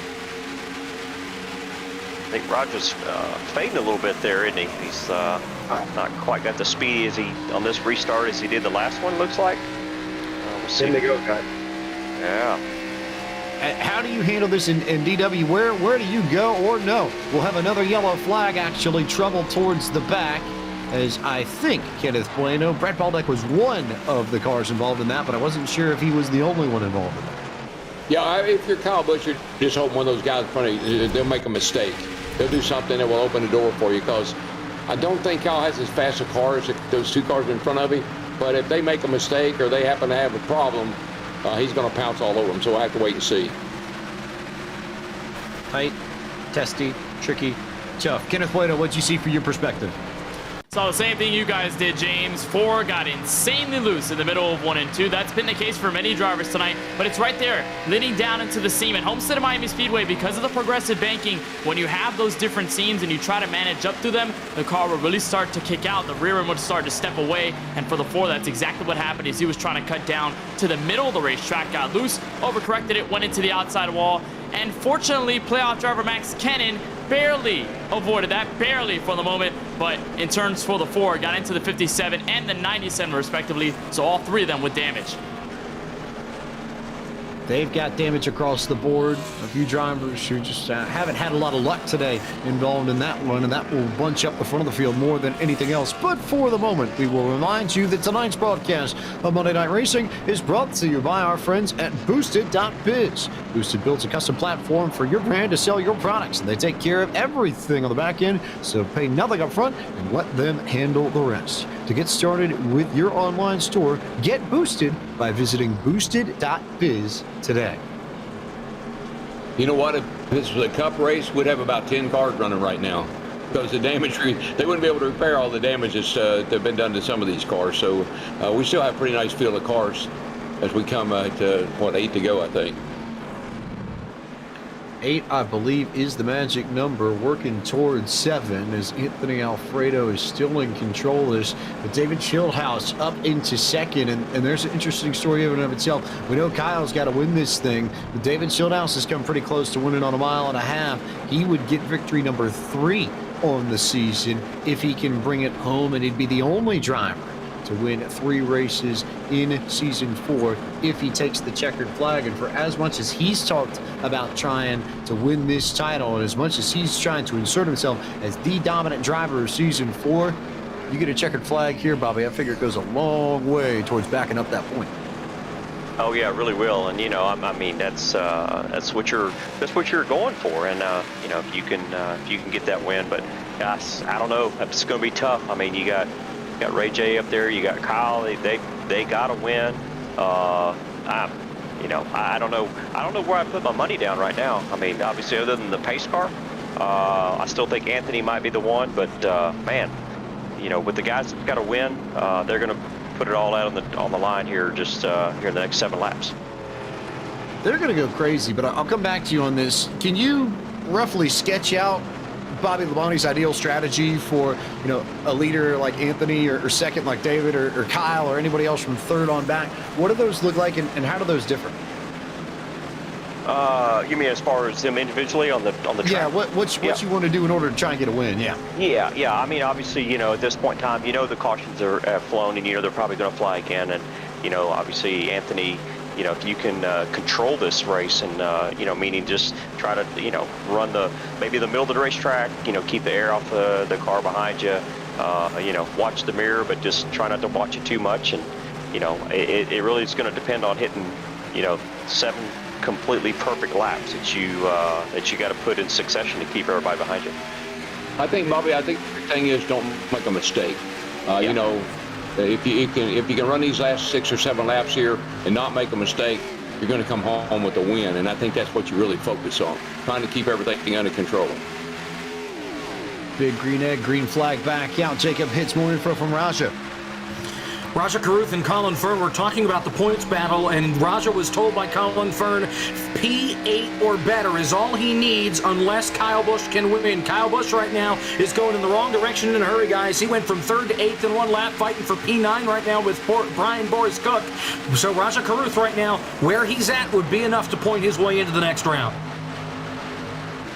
And that's all based off of the developments with all the other drivers having problems. The Josh Balickis that have been sitting in the back, and some of the other folks, the Ryan Vargases, who have had issues, had trouble. It's opened up the door for Raja Caruth to potentially point his way in after all. And after thinking for so long he might need to win his way in, he may be able to get this done with a solid P4 finish, which is what he's got now. Can he hang on, though? Because Colin Fern's going to make a charge. Gary Sexton's going to get after it.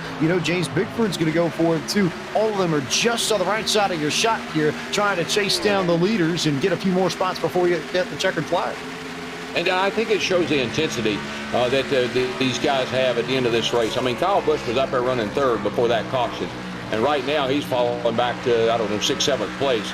It just shows how much these guys were holding back and how hard they're trying to win this race.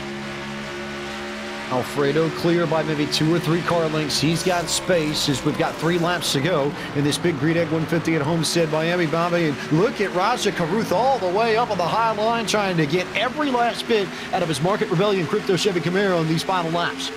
Yeah, obviously they've told him on the radio that, as of right now, it looks like you could be in the top 8 unless Kyle Busch wins. I mean, you don't want to mess up. You don't want to get yourself in the fence. You ride up that high. I mean, you're always taking a chance there. He doesn't have to win right now, but, he's got to make sure he's got to finish this thing, it looks like, and see if he can point himself into the next round. It's going to be close for Raja, who's back to 5th, dropped a spot. Meanwhile, up at the front, here's Anthony Alfredo and Adam Cabot and David Schildhouse, 3 drivers who either are in the playoffs or have prior playoff experience. And look at Schildhouse go to the inside. DW, if you're any one of Cabot or Schildhouse, what are you trying to do as we come to the white flag? Well, you want to get the guy to look at back. If you can get him looking in his mirror to see where you are, maybe you can, maybe he would make a mistake, but that doesn't look like it's going to happen. But that's what you're trying to do. You're trying to distract that leader, get him looking back, and maybe you can get around him some way. racing all the way back to the line here from race control, so no yellows if we get a wreck. Big blocks there from behind as Schildhouse tries to keep Cabot at bay, and that might be enough to let Anthony Alfredo go run away off the front of the field with this as he sails it out of turn 4, and the whitetail smoke the Chevrolet Camaro of Anthony Alfredo is going to go back-to-back with the Cup car at Homestead, Miami, and win the Big Green Egg 150 and claim the final race in the round of 10 in the Monday Night Racing playoffs. And it's Alfredo, David Schildhouse, and Raja Caruth coming home third. It wasn't there for Kyle Busch, Bobby, but Raja, we may have to pull out some calculators here and crunch some numbers because his playoff ride might not be done yet.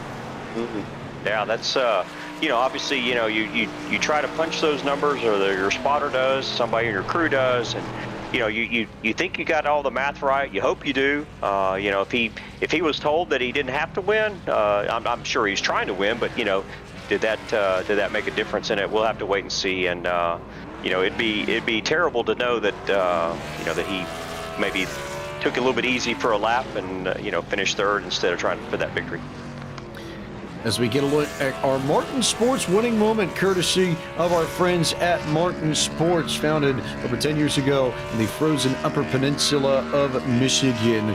Scott Martin's got everything that you need and the best custom apparel for your needs. Whether it's shirts for your office, jerseys for a local sports team, or specially designed apparel for your sim racing group, Martin Sports has you covered. Along with their shirts and other team wear, they offer gloves specifically crafted for sim racing that are lightweight, breathable, and complete with padded leather palms. You can use the code PODIUM to receive 25% off of any racing glove at martinsports906.com. And you can also find them on Facebook at facebook.com/Martin Sports. Anthony Alfredo burns it down. We will take a quick break and then be back with the post-race show for the Big Green Egg 150. You're watching coverage of the Monday Night Racing Season 4 playoffs from iRacing's virtual Homestead Miami Speedway on Podium eSports. When you want to be the best, you can't settle for the rest. There's a reason that Maconi Setup Shop is trusted by more virtual and real-world tracks and companies than any other setup shop in iRacing. With partners such as Stafford Motor Speedway, the Nashville Fairgrounds Speedway, Five Flag Speedway, Speed 51, and more. When you want something done right, you go to the experts at Maconi Setup Shop. With setups available for most series on both asphalt and dirt, built by a team of professional builders consisting of some of the top talents on the service, Maconi Setup Shop LLC has what you need to hit the track with confidence. Head over to MaconiSetupShop.com and learn why Maconi Setup Shop is the official setup shop of Richmond Raceway Esports and is partnered with some of the largest names in virtual and real racing. And remember, at Maconi Setup Shop, there are setups, but your victories.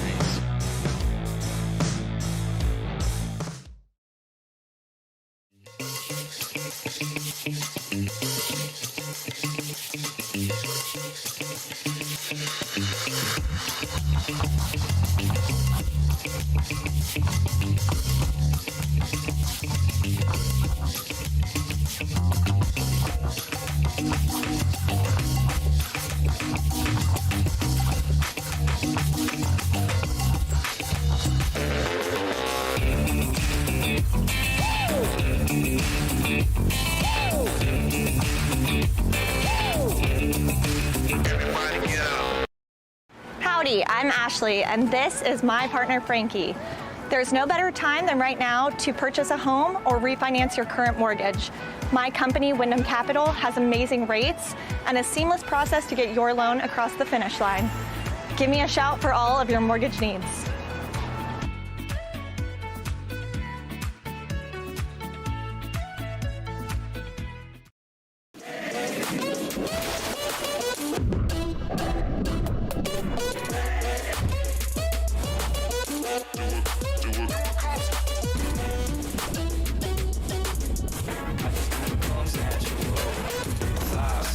Everything I see, live large, no apology.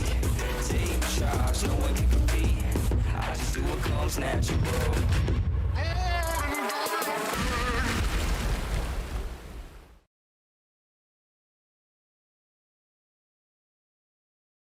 Welcome back to the post-race show for the Big Green Egg 150, part of the Monday Night Racing Pro Series presented by Rowdy Energy here on Podium eSports. Time to go through the full field rundown and tell you where your favorite driver finished, courtesy of our friends at iRacing. Anthony Alfredo, the only driver to win with this car and track combo in particular twice now. Did it last year in Season 2, does it again in Season 4, ahead of David Schildhouse, highest finishing playoff driver this evening, and Raja Karuth, who finishes third. We'll talk to those three in just a few moments. Colin Fern comes home fourth. Adam Cabot completes the top 5. Gary Sexton with one of his best finishes of the season. He comes home 6th. James Bickford for Charlotte Phoenix.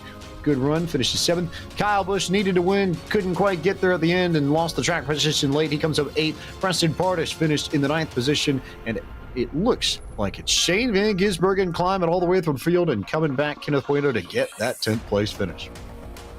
A great route nonetheless for SVG. Brad Perez, one of the hometown heroes at Homestead and Miami Speedway. He comes home P11. Brian Boris Cook was able to overcome some early incidents to finish P12. Will Rogers in the 24 Toyota Camry finishes 13th. That's good enough to advance him into the round of 7. Ford Martin unofficially will come home P14, although he would get an end-of-line penalty from race control, so that'll push him to P29. So that does move playoff driver Max Kennan up to P14. It'll be a top 15 effort for also playoff driver Ryan Vargas. 16th will go to Mark Rebillis. DJ Cummings will be in 17th. 18th will go to the 52 of Garrett Smithley. 19th to Stephen Ellis. Michael Massey with this penalty from Ford Martin on race control. He will round out the top 20 tonight from Homestead.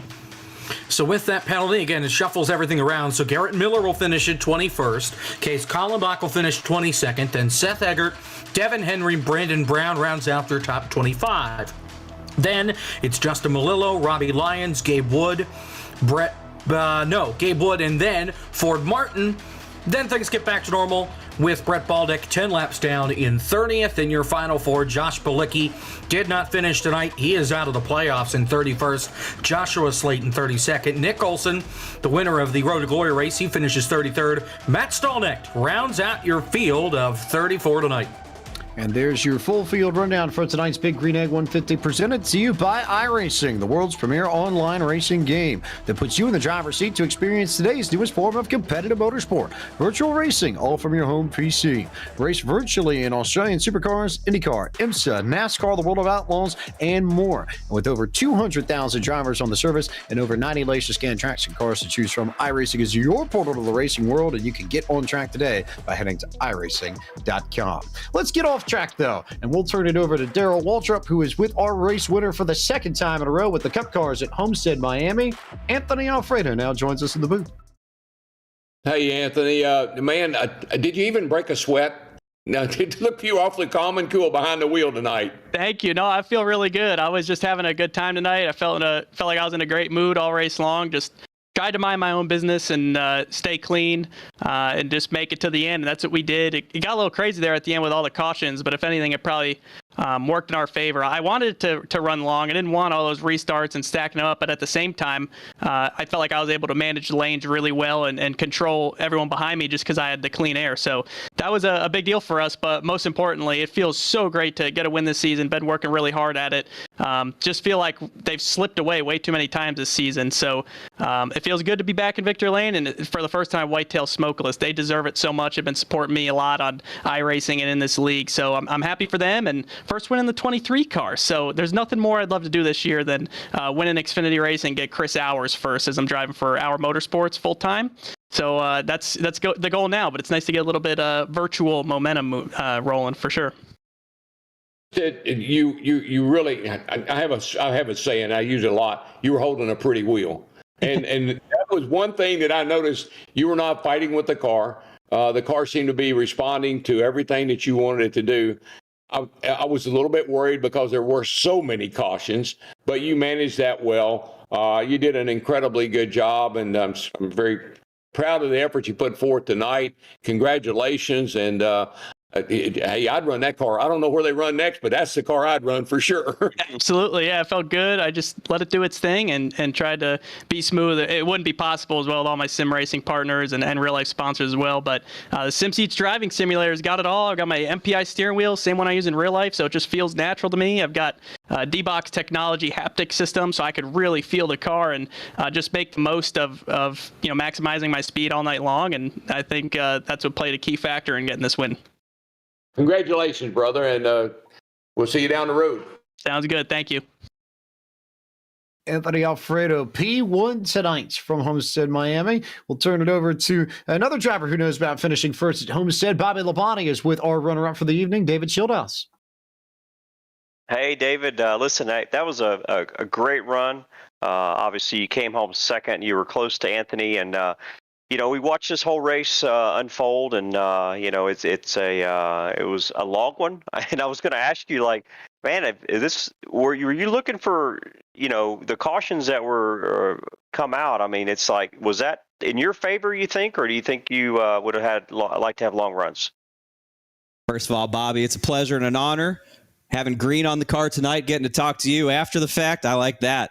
I didn't want to see all the cautions. I would have rather seen some longer runs because that's really when the field gets separated and the skills come to play, and the guys that understand these combinations really have fun with that and put on quite the show. So having the short runs wasn't necessarily what I wanted to see, but in this league, you got to adapt to what you're given.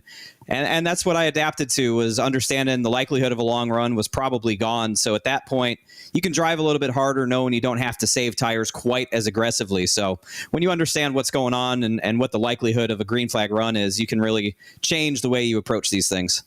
Right. Well, I appreciate the comment on the green, and that's awesome. Green is my favorite color on a race car for sure. But also, as I asked you too about, obviously we had, yourself, you're locked in, you're in a good position, but at the same time, you had some guys racing around you looking for that win, needing to get in the playoffs. And was there ever a time that you were worried about, the different agendas going out there?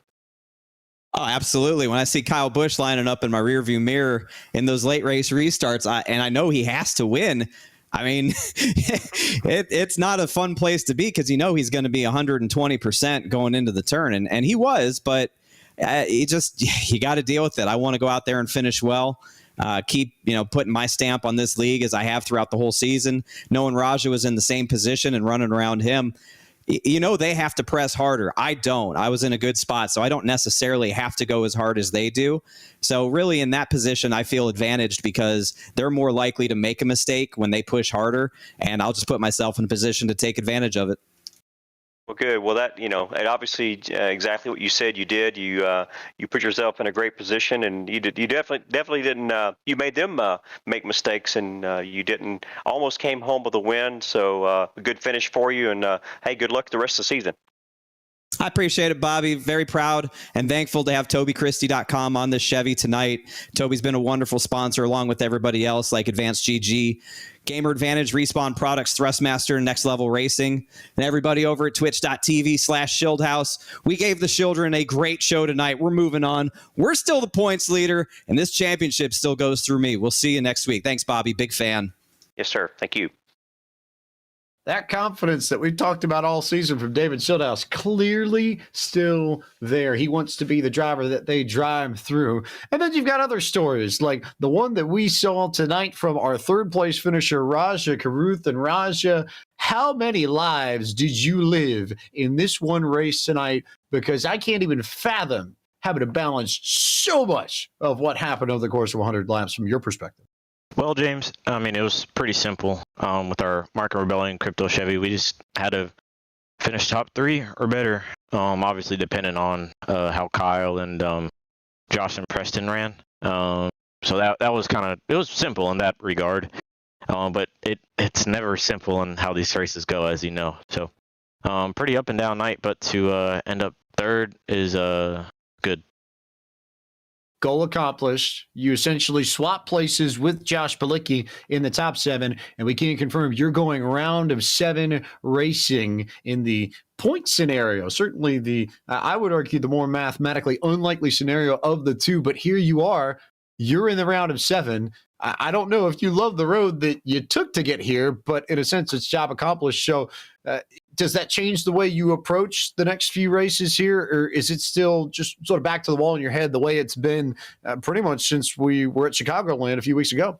Well, I mean, I got to think about that, man. Like, the next 2 races aren't necessarily, like, I feel pretty confident at Iowa, but the super late model is not really something I race on here. So I'll certainly have to make some laps at both of those venues and with those race cars to really not have to rely on points. I'm already kind of down with I guess playoff points to David and Colin. So definitely, like I said, I didn't want to have to point in, but made it in. So that's really all that matters. Got some things that I need to get dealt with after this race too, but we're gonna get that sorted out and get ready for next week. And for those who have more real life experience coming over to watch a sim racing event like this, I don't think people realize that, you go regular racing, Class A, Class B, Class C, you don't necessarily have a spotter, you don't necessarily have a crew chief, you don't necessarily have anything else but the sim handling all that for you in some cases. However, tonight was a case where you had everybody in the Armada helping you out. And with the way this race played out, with the situation you found yourself in coming into tonight, and having run so many official races without the help, how much and or what did your team do for you in that sense tonight of all nights? Well, I mean, Jordan has been there all season. Garrison's been there all season. Malik's taking a little bit of a break, but he's been helpful to me too. So having those guys in my corner has been a big help. And Blake Reynolds came in tonight, just kind of giving some support later on. So it meant a lot to have those guys in support. And I just need to execute for the next 2 weeks. And hopefully we'll get Market Rebellion Crypto into the championship round. Work to be done, but the major goal for tonight is accomplished. Raja Caruth advances into the next round of the playoffs. Congratulations, Raja, on your P3 finish. We look forward to seeing you at Iowa next week. All right. Thanks, guys.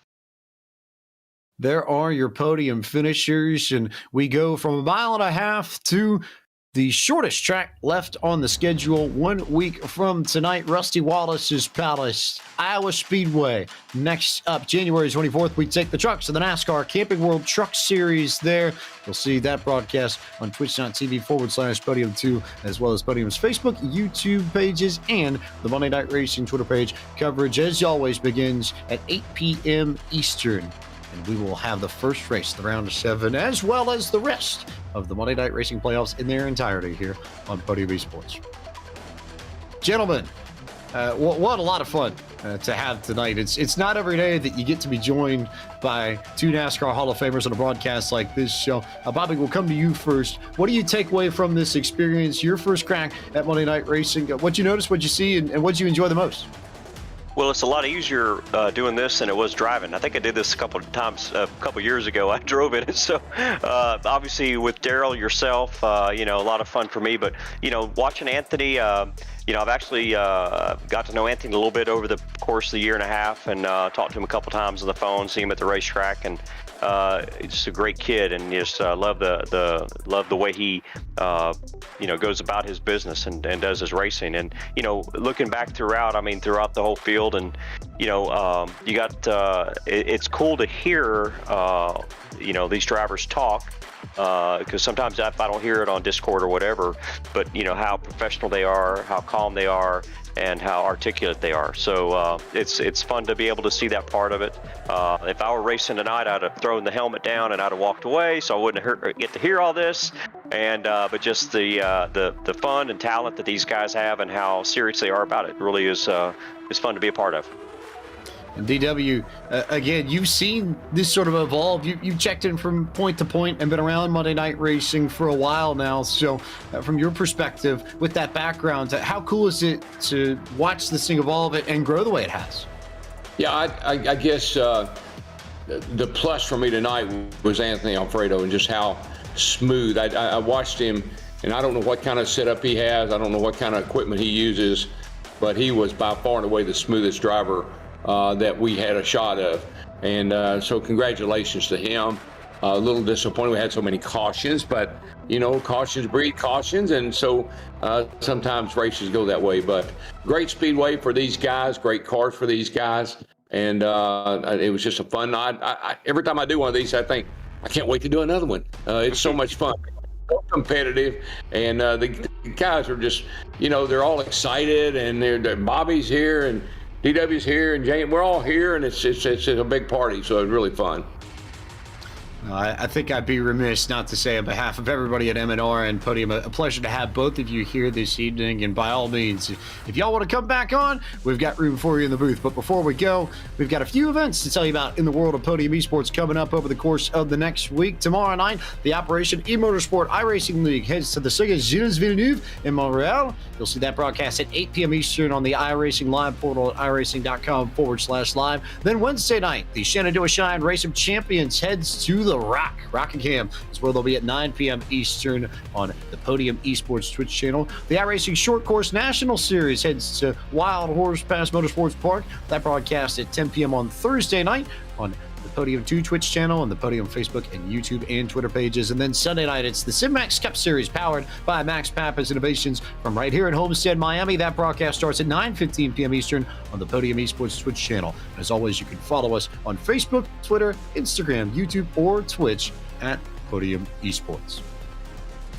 Plenty of people to thank for all the work done this evening. For Ford Martin and Paul Sutton and Josh Mendoza at Monday Night Racing. For our team at Podium Esports, Cisco Scaramuza and John Theodore and Gary Sexton. Our camera builder, Dougie Beard. Our overlay builder, Michael Hall. Social media queen, Cameron Albernon. The team that made it all happen on the broadcast this evening, Jacob Hitch, Kenneth Bueno, Ryan Bauer, our producer, and our special guest, Bobby Labonte and Darrell Waltrip, NASCAR Hall of Famers. A big thanks to everyone who helped make this possible. I'm James Pike.